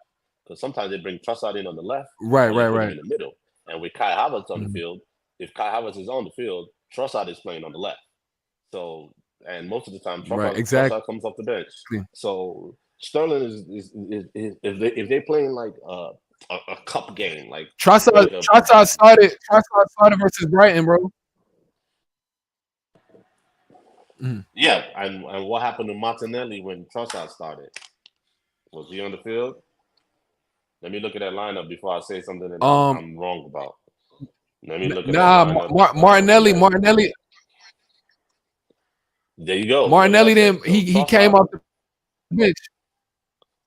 Yeah, he came up. He came off the bench for Odegaard, but at that point they took out Trossard, and he was at some point, and he moved Trossard moved, and Martinelli moved to the left. But yeah, look at what I'm saying. See, Trossard was started on the left, so. Yeah, Sterling is not going to get, yes, he might be on the bench. He might be on the bench because with Chelsea, he wasn't on the bench, and that was what got him. Coach told him already before he started talking and making all that noise. He was already told by coach, like, look, bro, I respect you. I know, I see where you've come from. Me and Pep, we go a long ways. You our boy and everything, but bro, you don't have a future on my team.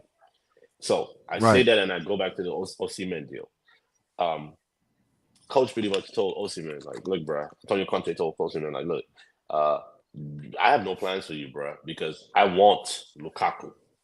Because when I won the league with Inter, because when Antonio Conte was the coach at Inter, he won the league. Yeah. And his striker. Yeah. So he wants Lukaku back. And Lukaku has been always trying to get back to Inter. But Lukaku and his agent, I don't know what the hell they got going on over there, whatever they smoking. He doesn't know how to keep his mouth shut. He's a fucking idiot. And that's just facts. So, and how do you come to Chelsea and say, oh, I like Chelsea, but I always wanted to play in the Italian league. And that's what killed the whole situation with him in Chelsea.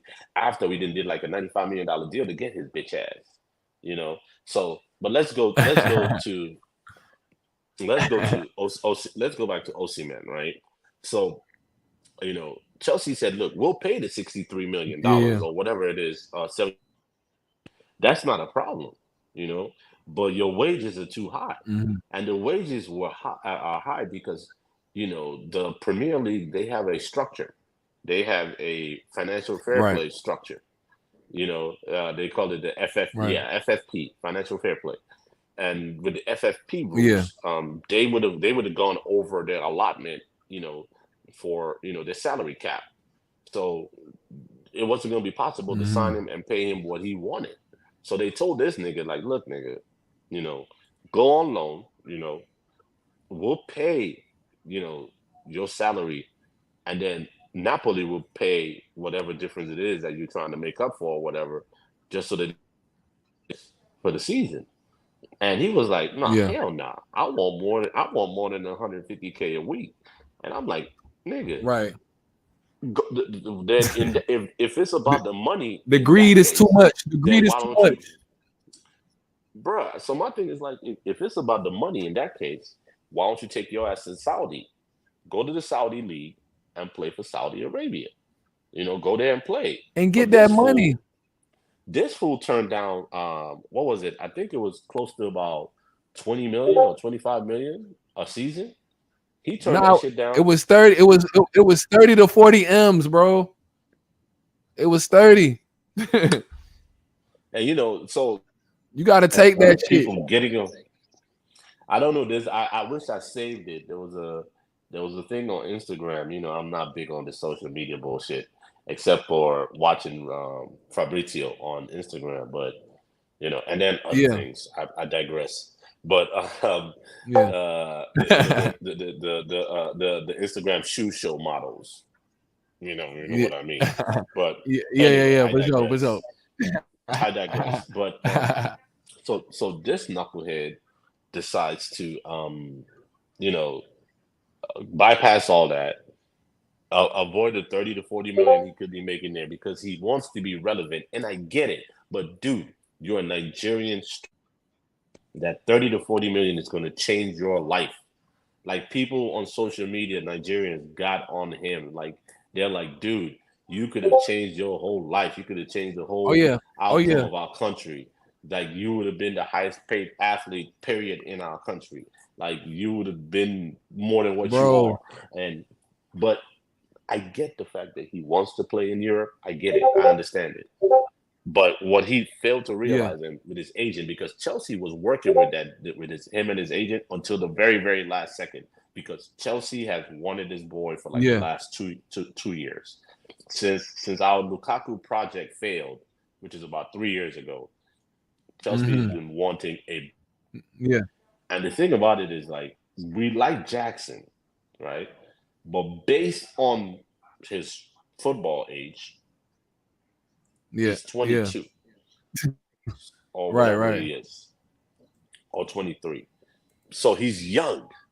So we needed somebody a little bit older and more experienced that he could learn from, But that's why we wanted another striker, per se. Right. Like Lukaku would have been the perfect person to learn from. But as I'm watching Jackson more and more, I'm realizing that none of these guys would have been good for him to learn from, because he's not an aggressive, bullish striker. He's a runner.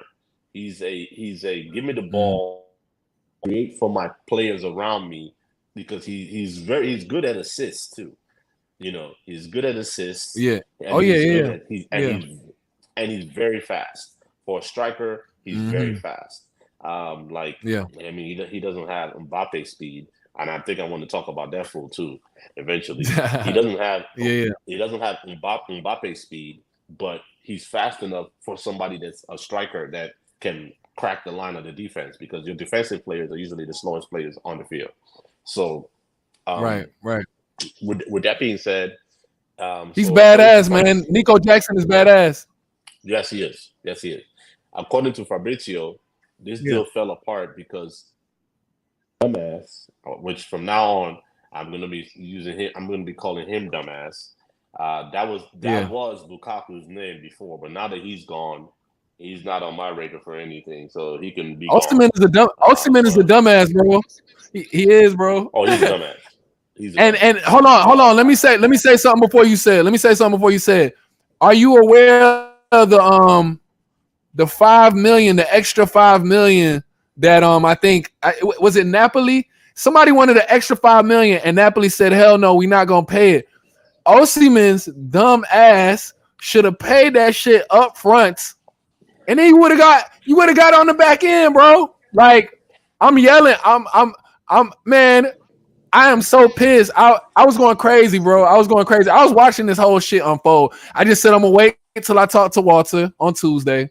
I'm not gonna talk about none of this shit with Walter on Tuesday because we're gonna exhaust all our conversation behind the scenes. We got to talk about it now. It was like $5 million between Osimhen and the deal, and he didn't want to put it up because of his greed. I'm like, bro, like the same way my people, the Jamaicans, is going outside. You got you on that. You just put you first of the Nigerians that just went out really sad because this shit could have changed your life. Like everybody was, the whole Africa was talking about this shit. Yes. And at this point, it don't matter about international caps. It don't matter about English legacy. Like this shit is pissing me off because, bro, you could have bought your whole village out. You could have took your whole village out the hood. Like that's what it's about, the generational wealth. And you did all of this shit because of fame. Like I'm like stunned, bro. I'm still stunned by it. Like even talking about it, it just pissed me off. Like now your situation would have changed the game. If you would have went to Saudi, you would have changed the game. You would have been that dude who they would have talked about in school for years to come. Like you made a historic move. This shit right here was the one. Like, and he dropped the bag, bro. Like I that's why I got all of these that's why I got all of these links here, because man, I've been just paying attention to it. But nah, go ahead. I've been waiting for you to speak on it. I'm glad. I'm actually happy that you're speaking on it the way you're speaking on it, because I know the whole of Nigeria is like, what the fuck is wrong with this dude? and the thing about it is like, you know, the thing about it is like people have been pissing me off about this because in my WhatsApp group, you know, it's mostly Chelsea and Arsenal fans.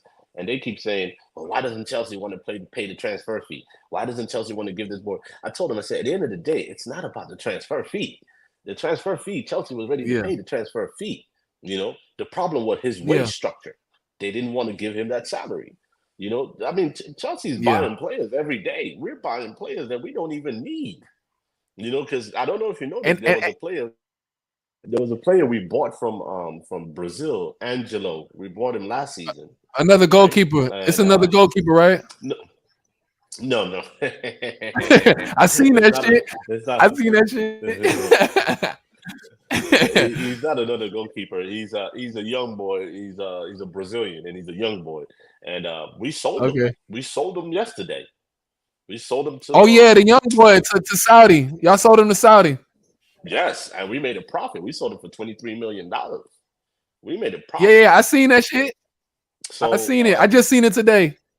So what I'm noticing from the moves that they're making is I'm seeing that Enzo Maresca, they might be giving him some time to do his work.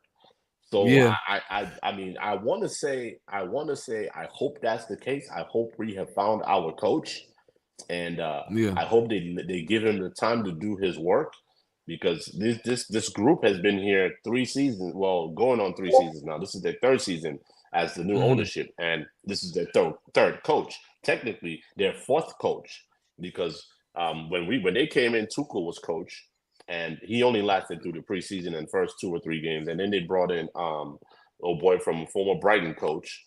I keep forgetting his name. Me too. It starts with a P. I don't know if it's Powell or whatever, but he came in and he was trash. And then so that's their first coach that they hired. The second coach was Lampard, but he was interim. You know, we all knew he wasn't going to stay. And then they brought in Pochettino, and Pochettino left, which a lot of people keep making the mistake that they fired Pochettino. That is not true. Yeah. Pochettino left because he felt like they weren't letting him pick his players and control what he wanted to do. So he left. So I guess when he left, they've learned that, okay, so we need to let our coaches pick our players, because as much as they were paying Pochettino was like, look, I'm not dealing with y'all. Y'all are disorganized. Y'all have too many players. I'm not dealing with this bullshit. Maresca comes in. Maresca came in with that same attitude that Pochettino had. But I'm guessing he probably had a discussion with Pochettino behind the scenes, asking him why he quit. Like, hey, before I take this job, let's talk to Pochettino. Let's find out what's going on. Let's see why he's walking away from the job. And when Chelsea probably finalized their decision to hire him, he's like, look, if I take this job, I'm picking my own players. I'm sorry. I determine who's going to be my players and who's going to be my starters. So, and I'm going to tell you, okay, I want this kid. I don't want this kid. This kid's not for me. This kid's not technical enough for me. This kid is not going to learn what I want him to learn. Get rid of him. And it seems, remember me and you had this discussion when I said the Chelsea ownership seems like they're controlling the player movements. I guess I was wrong, and I'm a big enough boy to. I mean, I'm a big boy, so I'm gonna admit when I was wrong. You know what I'm saying? I'm take my chest out. I was wrong. Yeah, I was wrong. I was definitely wrong. But at the same time, I'm looking at the moves that they're making now, and it seems like they're making moves to compensate or to go with the thoughts and the mindset of this coach. So at the end of the day, I'm optimistic. I'm optimistic. Let the coach. Let the coach be the decision of who plays, who starts. Let him tell you, hey, I want this player. Go get it. You know what I'm saying? So, yeah. The Jadon Sancho move, I love that move because now you've given Madueke a backup on that right side. So now you have every position with a backup. So you have Nico Jackson, and his backup is this kid, Greed, the 18-year-old boy. That's fine. If Chelsea would have sent him on loan if they got Osimhen, because if they had gotten Osimhen, Jackson would have been backing up Osimhen. Or Osimhen would have been backing up Jackson until he get acclimated to the team. I think Osimhen would be a good move for Chelsea, but right now. And then Palmer, his backup is Nkuku. Pedro Neto, his backup is Modric. Madueke's backup now is Jordan Sancho. You know what I'm saying? Jadon Sancho. Or the two of them can duke it out for that position. Because to be honest with you, I think Jadon Sancho will be a better player in that position than Madueke. Because Madueke is he's still immature.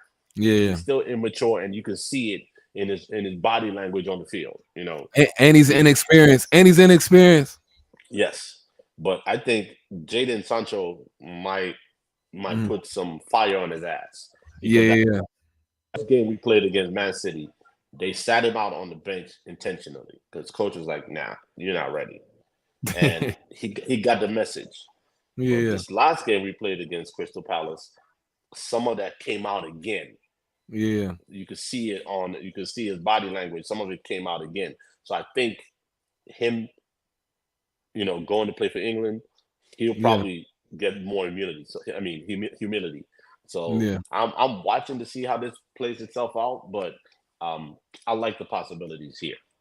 So on that note, I'm done with the Premier League, man. Unless you want to talk about Tottenham or unless you want to talk about Everton, I really don't care for any of these other teams, man. I've talked about the top four.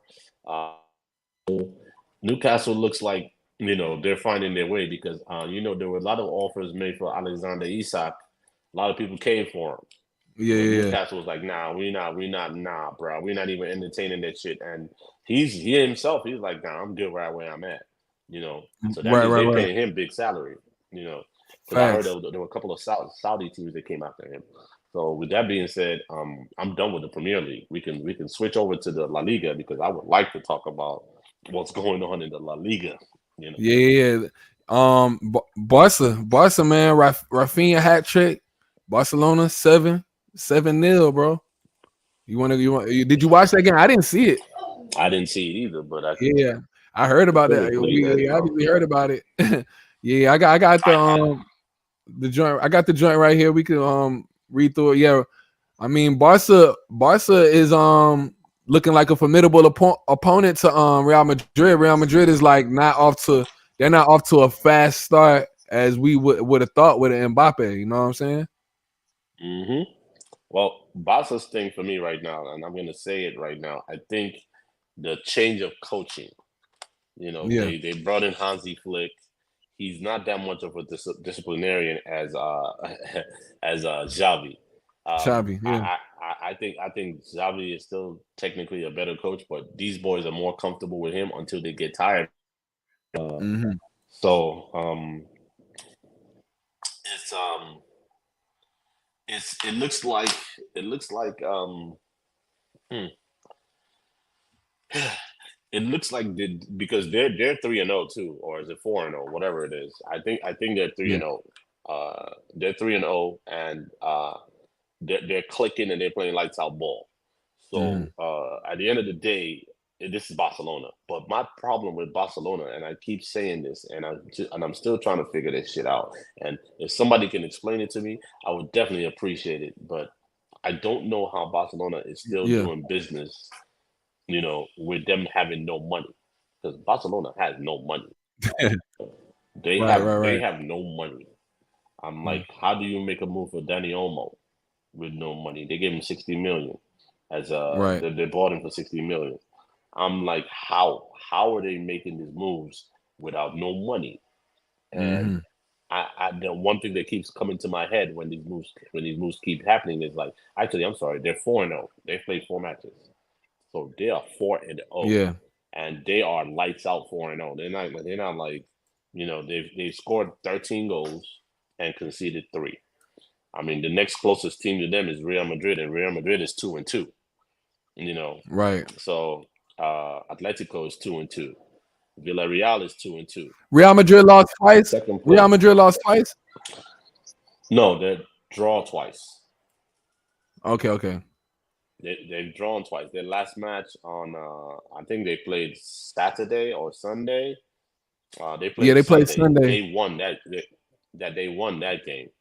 But Mbappe had 2 goals.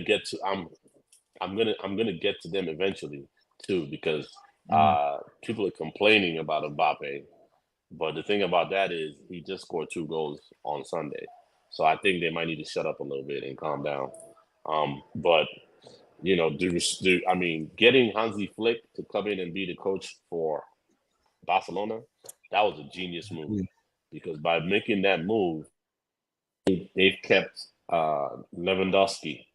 They've kept him happy, because he wasn't happy with Xavi being around. And a lot of people don't know this about Lewandowski. Lewandowski is what I like to call, in my Nigerian terms, a Remy collector. What a Remy collector is he's a goal poacher.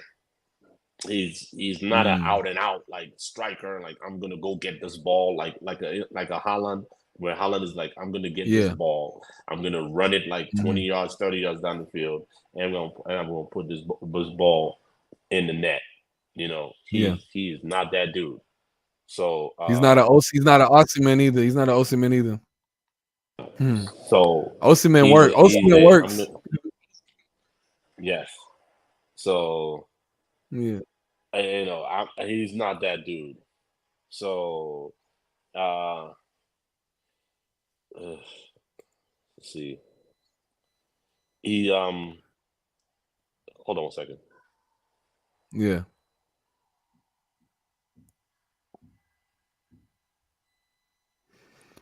This is LemiSpeakBroadcast. Shout out to everybody checking in. It's your boy Lemi. It's Walter. You already know. We here, man. Like, share, subscribe. I'm sorry. You already know, man. I just had something come across my But anyway, you good. He's turning out to not be that dude. He's the dude that if you find him like a good service, or a good, like, if you put him in a good position, he's going to score. He's a I'm gonna get this rebound and score type of player. He's like, oh, here's a beautiful pass from Rafinha, from my boy who's having a good season right now with 4 assists. Mr. Lamine Yamal. Yamal is dropping that ball. He's dropping dimes, baby. That boy is dropping dimes.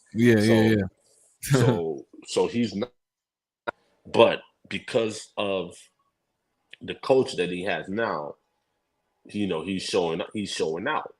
So, but I still believe that it's a long season. I still believe that they really haven't played anybody yet. Let's be honest. They haven't played anybody yet. So I'm trying to tell everybody, like, it's La Liga. La Liga is 4 teams in La Liga for me. I tell everybody this shit. Technically, it's 3, but I say it's 4. It's 4 teams. It's Real Madrid, Barcelona, Atletico Madrid, and then everybody else. Really, to be honest with you. Yeah. Girona is making a play for that position of anybody. Club Athletic is making that position for everybody else. Villarreal has always been in the mix for that. So even though the Athletic Club they've got 2 losses right now, and Nico Williams is not Nico Williamson. So Right. I don't know, but it's Atletico Bilbao. So it's to me it's 3 teams. It's Atleti, it's Real Madrid, and it's Barcelona. So anything else in that league, I say everybody else is going to be fighting for 4th place. But Girona is making a very, very strong competition. Right. You know this or not, but Girona is technically owned by the Man City group. So Okay. I think I heard that. I think I did peep that. Yes. So that's why they're in the Man City, bro, man. So going back to the Spanish league, people are complaining about Mbappe, and one thing they don't realize is and I'm not trying to talk in his defense, but what I'm going to say is Mbappe is a great player, but Mbappe came from the French league, and the Ligue 1 is not a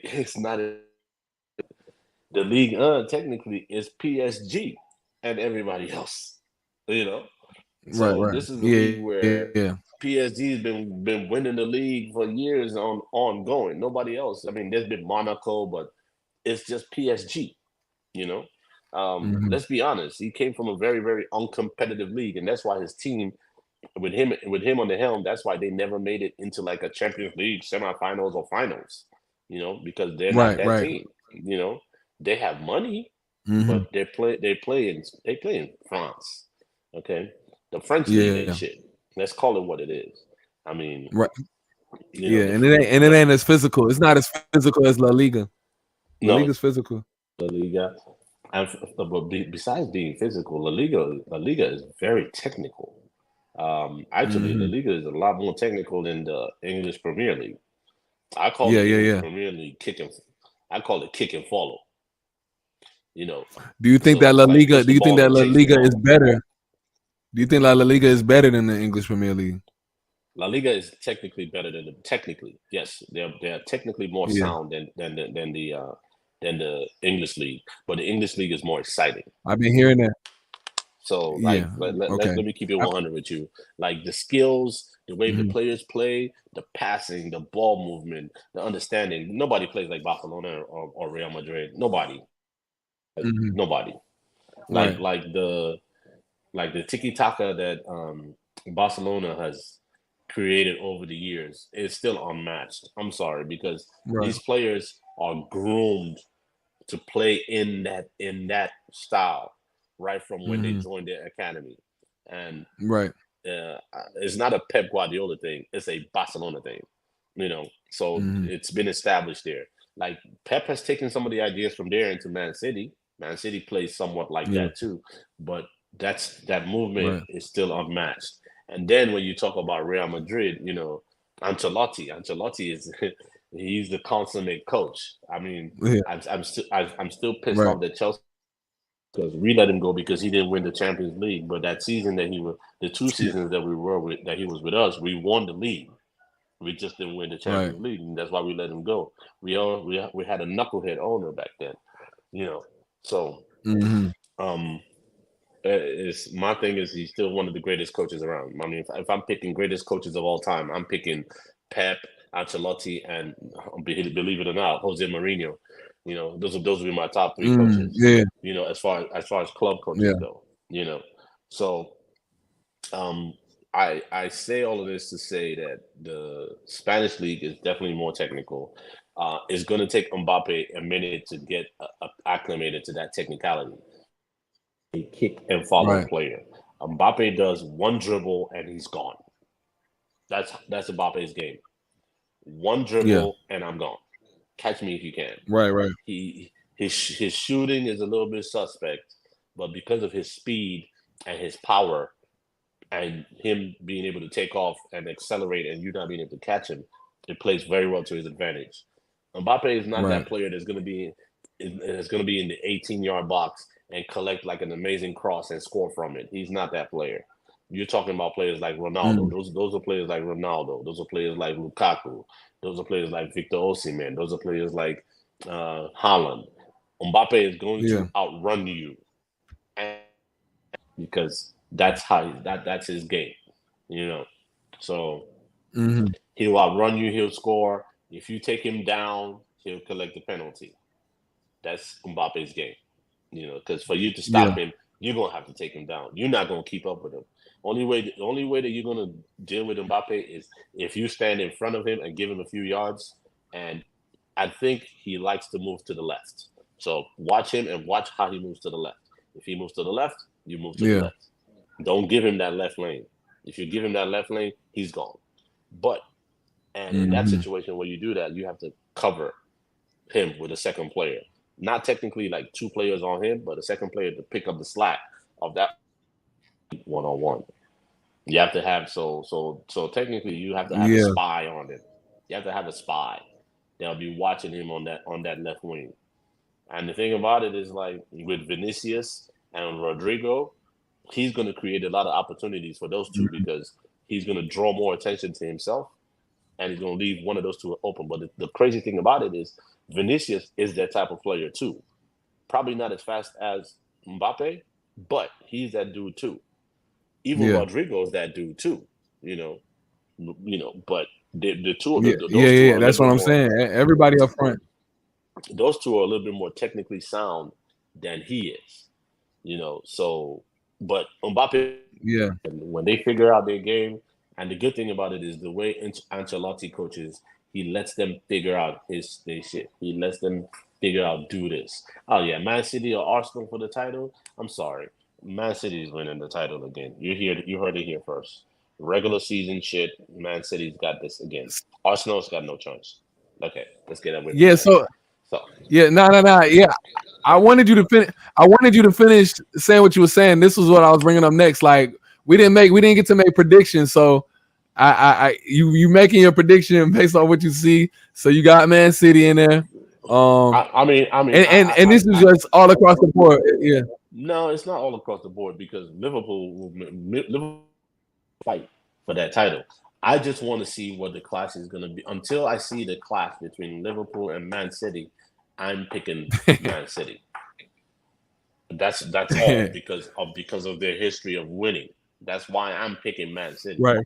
I'm not picking Man City because they look better than Liverpool or whatever. But right now, the top two teams in the English Premier League are Man City and Liverpool, and either one of those teams could win the league. I just need to see a Man City Liverpool game. Yeah, you got to keep it safe. You got to keep it safe. I feel you. Yes. But if I'm picking based on history and based on what I've seen so far, I'm picking Man City. That's just that. But Liverpool Liverpool has an ace in the hole, and their ace in the hole is Virgil van Dijk. Even though it looks like he's lost a step or two, and he's the ace in the hole because if he plays top defense like he does, and he's on Haaland, he's going to shut that team down. He'll shut them down. Now, exactly.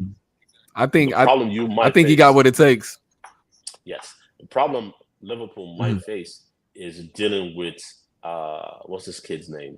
The winger that plays on the Doku? left sometimes. Doku is a problem. Doku. Doku is a big problem. Robertson will have a problem with that. Robertson would definitely have a problem.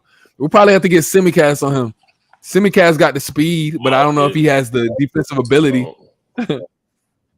Well, if Doku plays the left like he plays most of the time, the problem is not going to be Robinson. The problem is going to be your boy, TAA. TAA might not be able to handle that little boy because TAA is more offensive than defensive. He's going to need help from Kanate. So yeah. So if I'm on the slot, I'm not starting TAA right off the bat. If Doku is starting, when Doku comes out of the game, I'm gonna bring in TAA. But the problem with that is when Doku comes out of the game,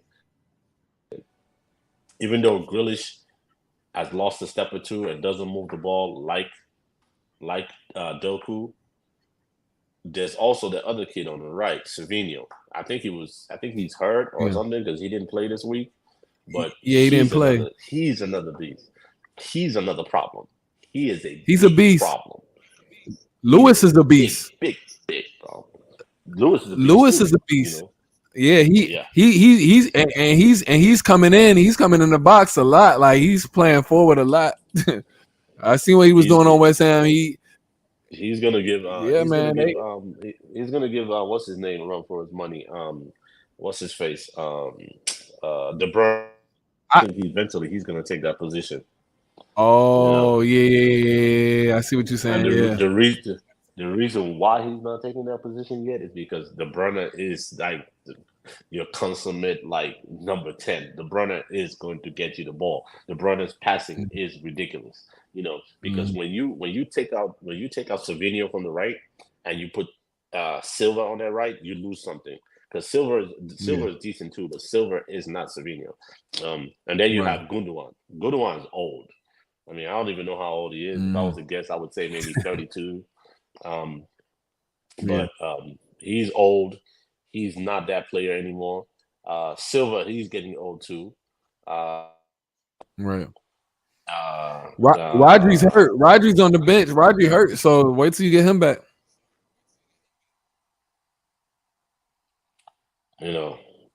So let's see. Good one is 33. Okay, so I was off by a year. So 33, that's like grandfather years for soccer. He's old. Right. And then Silva. How old is Silva? Let's see. Silva. Not let's see. What Silva am I looking for? Not Thiago Silva. What's his first name? Bernardo. There we go. Bernardo. Yeah. Bernardo Silva is. Let's see. Bernardo Silva is 30 years old. 30. But he's 30. He doesn't. Yeah. He doesn't. He just turned 30. Right. Yep. He doesn't have that speed. So. So facts. at some point he's going to be a liability himself. They have to play. They have to play pep ball. They have to play it. They can't do nothing extra, really. Yes, they can't do nothing extra.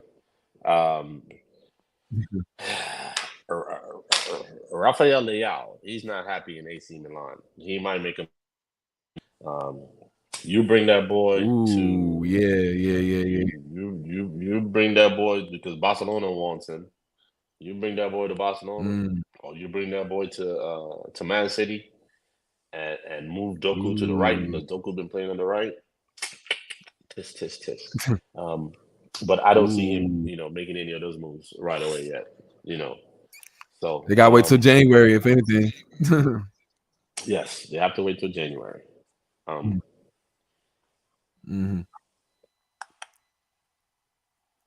So yeah, man. The season's gonna start after this break. They got 2 weeks. Everybody got 2 weeks to get it right, and then the games will really begin. It's gonna be on and popping. I'm interested to see how Liverpool come back off the break. Like they're gonna come back with that same intensity. Chelsea look good. I mean, it's a great season right now. Man City got all eyes on Man City. Arsenal, you got to see how they shape up. Crystal Palace. I want to see what they do with them new additions. I want to see what they do with them new additions. I mean, right now they rough and rugged, but Crystal Palace is Crystal Palace. Yeah. Right now, They're going through some things. The Mm. loss of what's his face, Olise is tough on them. They also, if I'm not Oh yeah, mistaken, yeah. they lost the Ghanaian guy too. What's his name? Oh yeah, IU. IU. I think they lost him too. So Yeah, to IU is in Leicester, the to twilight Leicester of his City. career. Oh, okay. Well, he's in the twilight of his career. Yeah, Wherever yeah, he yeah. is now, he's going for the money. He ain't going for championships. He just need money. That's it. So, Right, but right, right. Eze though, I forgot to mention Eze though. Eze, oh my God, he's on the wrong team. Man, He's on the wrong team. wrong I team, bro. Wrong team. I would like to see. I would like to see him end up at Chelsea. I'm not asking for too much. I would like to see and I him would end up in Chelsea. and I would like to see him end up at Liverpool. And I would like to see him end up at Liverpool. There was actually a rumor going on. There's actually a rumor going out saying that during the transfer window, Eze to Liverpool. So I don't know how real that was, but I hope it's Well, real. I know it was. if I know. realistically, for both of our teams, for your team is more realistic Yeah. because if you get him, he's an English player. He'll take McAllister's position as the number 10. Like McAllister's gonna have to sit down somewhere. For us, Chelsea, that would be trying to, and that's not probably gonna happen. Because Palmer is showing a different side Yeah. of his game this season. He's showing that he's a London boy distributor at this season. Chelsea. Man. Yeah. So realistically, you guys have more of a shot at getting him than we do. Yeah. Because if we get him, that means we're gonna have to. For He's not gonna start. He's not gonna start if we get him. I mean, young player of the year, Palmer. Player of the year for this, player of the year for that. Score 20-something goals, English boy in the English league. Nah. I mean, that's why we just re-signed his contract. I don't know if you know that. We did that. We gave him a contract extension. So with Palmer. Yeah, Palmer got the extension. Yeah, I know that one. See, here goes something from Fabrizio Romano. This is not from his page, but somebody just nothing. Eze on Eze links. Nothing is in advanced negotiations at the moment. The situation is still in the early stages. Still nothing in advance. Man, this got me excited when I seen it, boy. Don't let this man come to Liverpool, bro. Oh my God. So okay. Go ahead, sir. Hold on. One more thing. So me and Lucky was speaking on it.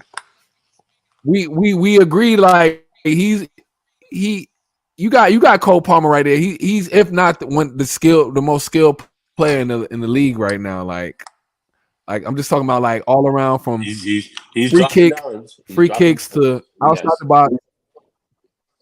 Yeah. Yeah, he's like highly skilled. He's like one of the most skilled players in the league right now. So yeah, that's just something that I wanted to put out there. I don't know how you feel about it, but yeah. Yep. He's dropping dimes. He's looking good, But this kid Eze though, Crystal Palace is not going to let him go. His value is going to be up there. Anybody that wants him is going to have to break the bank for him. And if you pay that kind of money to get a player like him, he's not going to be on the bench. He stays healthy. He doesn't have too many injury issues. He's smart, very intelligent. His ball movement skills, his passing, like that shot he took against Sanchez. I mean, Sanchez had no chance. He had no chance.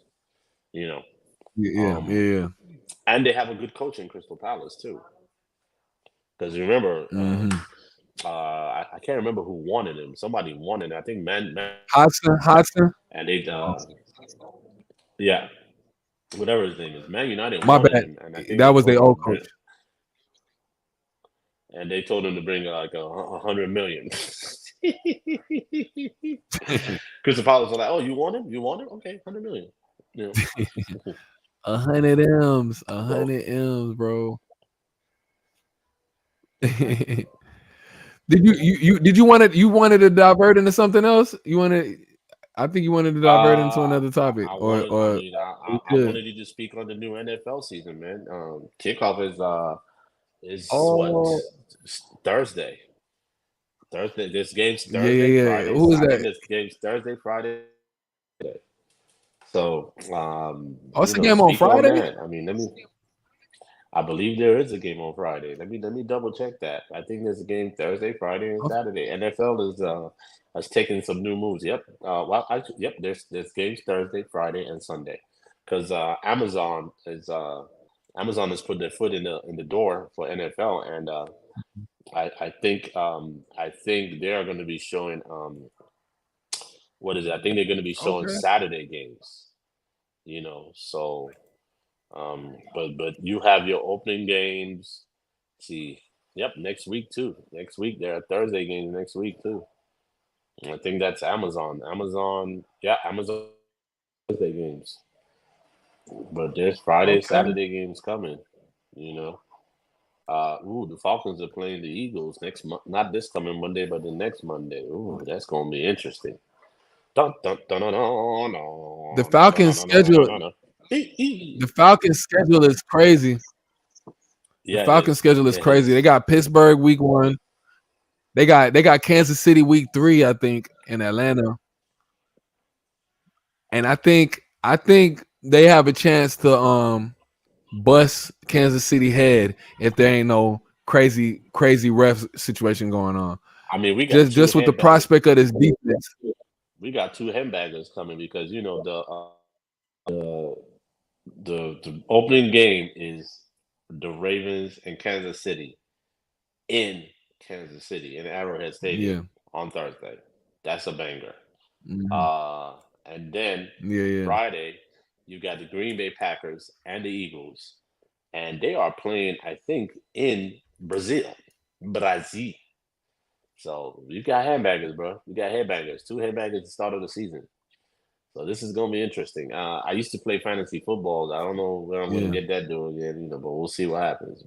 And then we see the return of uh, Aaron Rodgers on Monday when the Jets face the 49ers. Okay. So Okay. this is gonna be an interesting Ooh. season. It's gonna be an That's interesting interesting. That's an season. interesting one right there. Yes, it is. Yes, it is.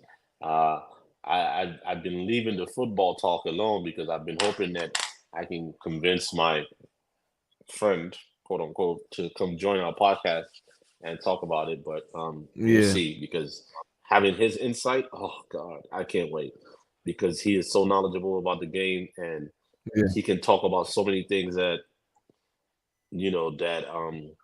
that Yeah. we can't talk about, like me and you don't have a knowledge about. But and I've intentionally stayed away from the NFL because I'm hoping to get him involved, because you guys don't know, and probably what you don't know is I'm a big Yeah. NFL football fan. I'm Mhm. huge with that shit, and Yeah. I've been Yeah. around.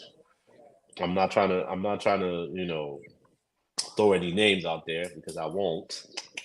Tisk tisk. Yeah. But I've been around quite a few NFL players, and I love the game. I love the game. But I love soccer more. But I can talk about NFL all day. I can talk about, but I've intentionally stayed away from it because Mm. I don't want to I don't want to dip into what we have, because I want to leave room to get, Yeah. well, brother or sister, even though it's brother, to get this brother on our Mhm. podcast with us, even if it's just like a guest Yeah. appearance, like we do once a week, because we're still just once a week for now. And I probably would like us to go like Yeah. twice a week. I would like us to do like a Monday show, where we talk about the Premier Yeah. League and the soccer for the week, and then I would like us to do like a Yeah. Friday or Saturday show, which would be maybe a Friday show, Mhm. which is like a preview of what's to come for both leagues. Because Okay. I don't know about you, but I like I think talking about the NFL and talking about the soccer, Premier League, where we should go. And then I would like us to talk more about what's going on in society. Even though I stay off of social media, I know you try to stay off of it too. I don't know what's going on out here these days. These days people are talking about demure this, demure that. I'm like, okay, leave me with that bullshit. What is that? What is that, bro? Bruh, your guess is as good as mine. Okay. So, So I don't mind doing 2 shows a week. It's just my work schedule. Once I know. I know I can do the once a week, but the second one we'll just see. We'll see what happens. And to piggyback on what you're saying, I know a lot about football too. Like I was saying, I know a lot about football and basketball. Soccer I know a little bit, but I don't know as much. I'm not as well versed as you. But I know about soccer, but I don't know as much. But I know about NFL, baseball. I know about basketball. Like I can talk about those sports and the history of those sports really good. But it's just that I took a break. But yeah, I'm back in my bag now that we all in our bag. I'm back in my bag. But yeah, I'm ready to talk about it. I'm gonna keep my eye on the NFL season. I'm gonna be keeping my eye on it, and so we could chop it up. But with all due respect to your boy. Whenever he's ready, we can chop it up. We don't gotta force it in if we can wait on him. You know what I'm saying? But I'll be ready to talk about it. Okay. So it's I don't know. It's it's an interesting time. It's an interesting time of the year for us. If I'm not mistaken, I think the pennant race is about to start too with baseball. They're getting ready to wrap up the regular season. I don't know how far they're in. As a consummate Braves fan, I've been staying away from it because I try not to get my heart rate up. Get my hopes too high. Right. So I've been staying away from. I heard Atlanta not gonna make it. I've been seeing they've been losing a few games too. I'm hearing the same thing. I'm hearing that they're not going to make it either, but they will make it into the playoffs. But as far as going beyond the playoffs, they're not looking too good. So that's what I'm hearing. So they are going to make the playoffs. Yeah, they'll make the wild card. Okay, I mean, they're right there. They're right there for the wild card. Which is it's the top 3 division winners and then 3 wild card teams. They're right there on the cusp. They lose one more game, they're probably out. But I think at this point, there's about let's see, there's about roughly 20 games left, if that much. I think they play 162 games a year. So let's see. So there's about roughly let's see. It's about 26 games left. So we'll see how that pans itself out. But I don't know. We'll see. So I am not a big Major League Baseball guy, but this is the last month technically of the regular season, the last couple of months. I love especially when my bad, especially when the playoffs is on. I like to keep up with baseball, especially when the Braves is in the playoffs and stuff. That's when I start watching baseball. Yeah. I mean, it makes sense. So the way it is, like, if the playoffs started today, the Braves will be in. Yeah. They'll be the 3rd wild card position, and they'll be playing the division, the NL division winner number 3. So the 3rd place out of the top 3 division winners. Okay. Well, of the 3 division winners, the 3rd place of that division winners would be playing the Braves. So that's. I think they're gonna get in. Well, it's tough because the Mets are on their heels. The Mets are only 1 game behind them. So what? The Mets is around? Oh shit! The Phillies lead that division. You know. Yeah. I've been hearing that. I kind of closed my ears. But do you have any current affairs situation you want to talk about? What's going on right now, man? Not really, bro. Like, oh, hold on. I might have something in my notes. Hold up. Let's see what's going on. Okay.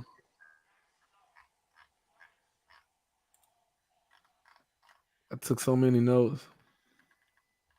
Not really. I guess that's what we need Sid on the show for to keep that bag on. Yeah, I didn't really save anything in my notes as far as current events. Nah, bro.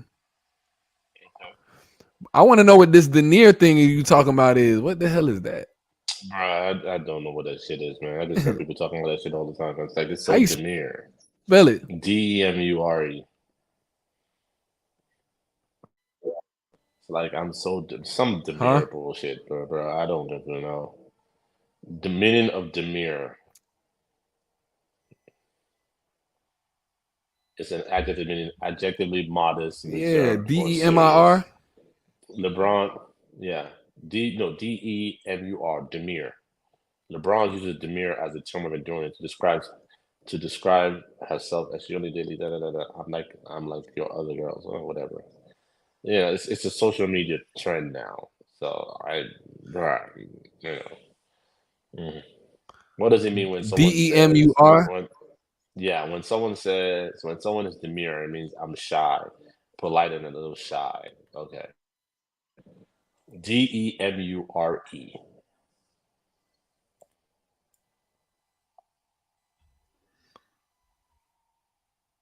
So it's a trend now. Hell no. DEMURE. What that is. Yeah, it's bad. You know, like I said, you know, we got stuff to worry about other than being demure. But yeah. But my brother, if there's nothing else you want to talk about, you know, yeah, you can. My connection. It's wacka. But if you don't have anything else you want to talk about, I can. My connection is trash. Call it a night. Yeah, for sure.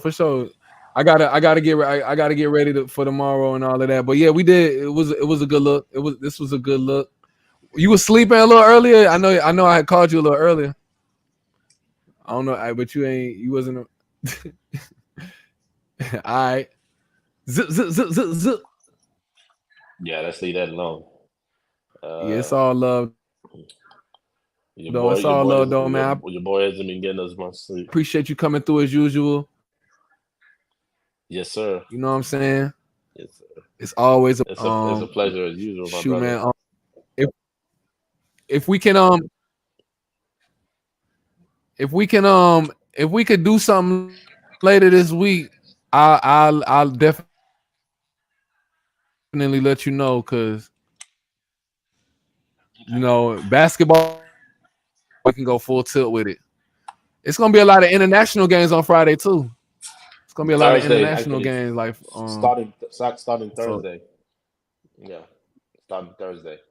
Yeah. Games, you know, so hell yeah. That's cool. So I'll let you know what's up. All right, no doubt. I'll definitely let you know. Yes, sir. All right, my boy. Blessings on blessings. Yo, big up to the family for me, man. Shout out to the fam. Let wifey know I said what's up. Give baby Walter a kiss for me, man. Y'all be good out there, all right? Yes, sir. You do the same. God bless. And we out.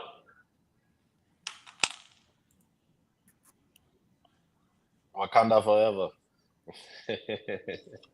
All right, my boy. Yes, sir. All right, for sure. This LemiSpeakBroadcast number 9. We out. Y'all like, share, subscribe. Catch y'all on the next one. Whoa. Yep. Like, subscribe. Slimmy. We out. Holla. All right. For sure.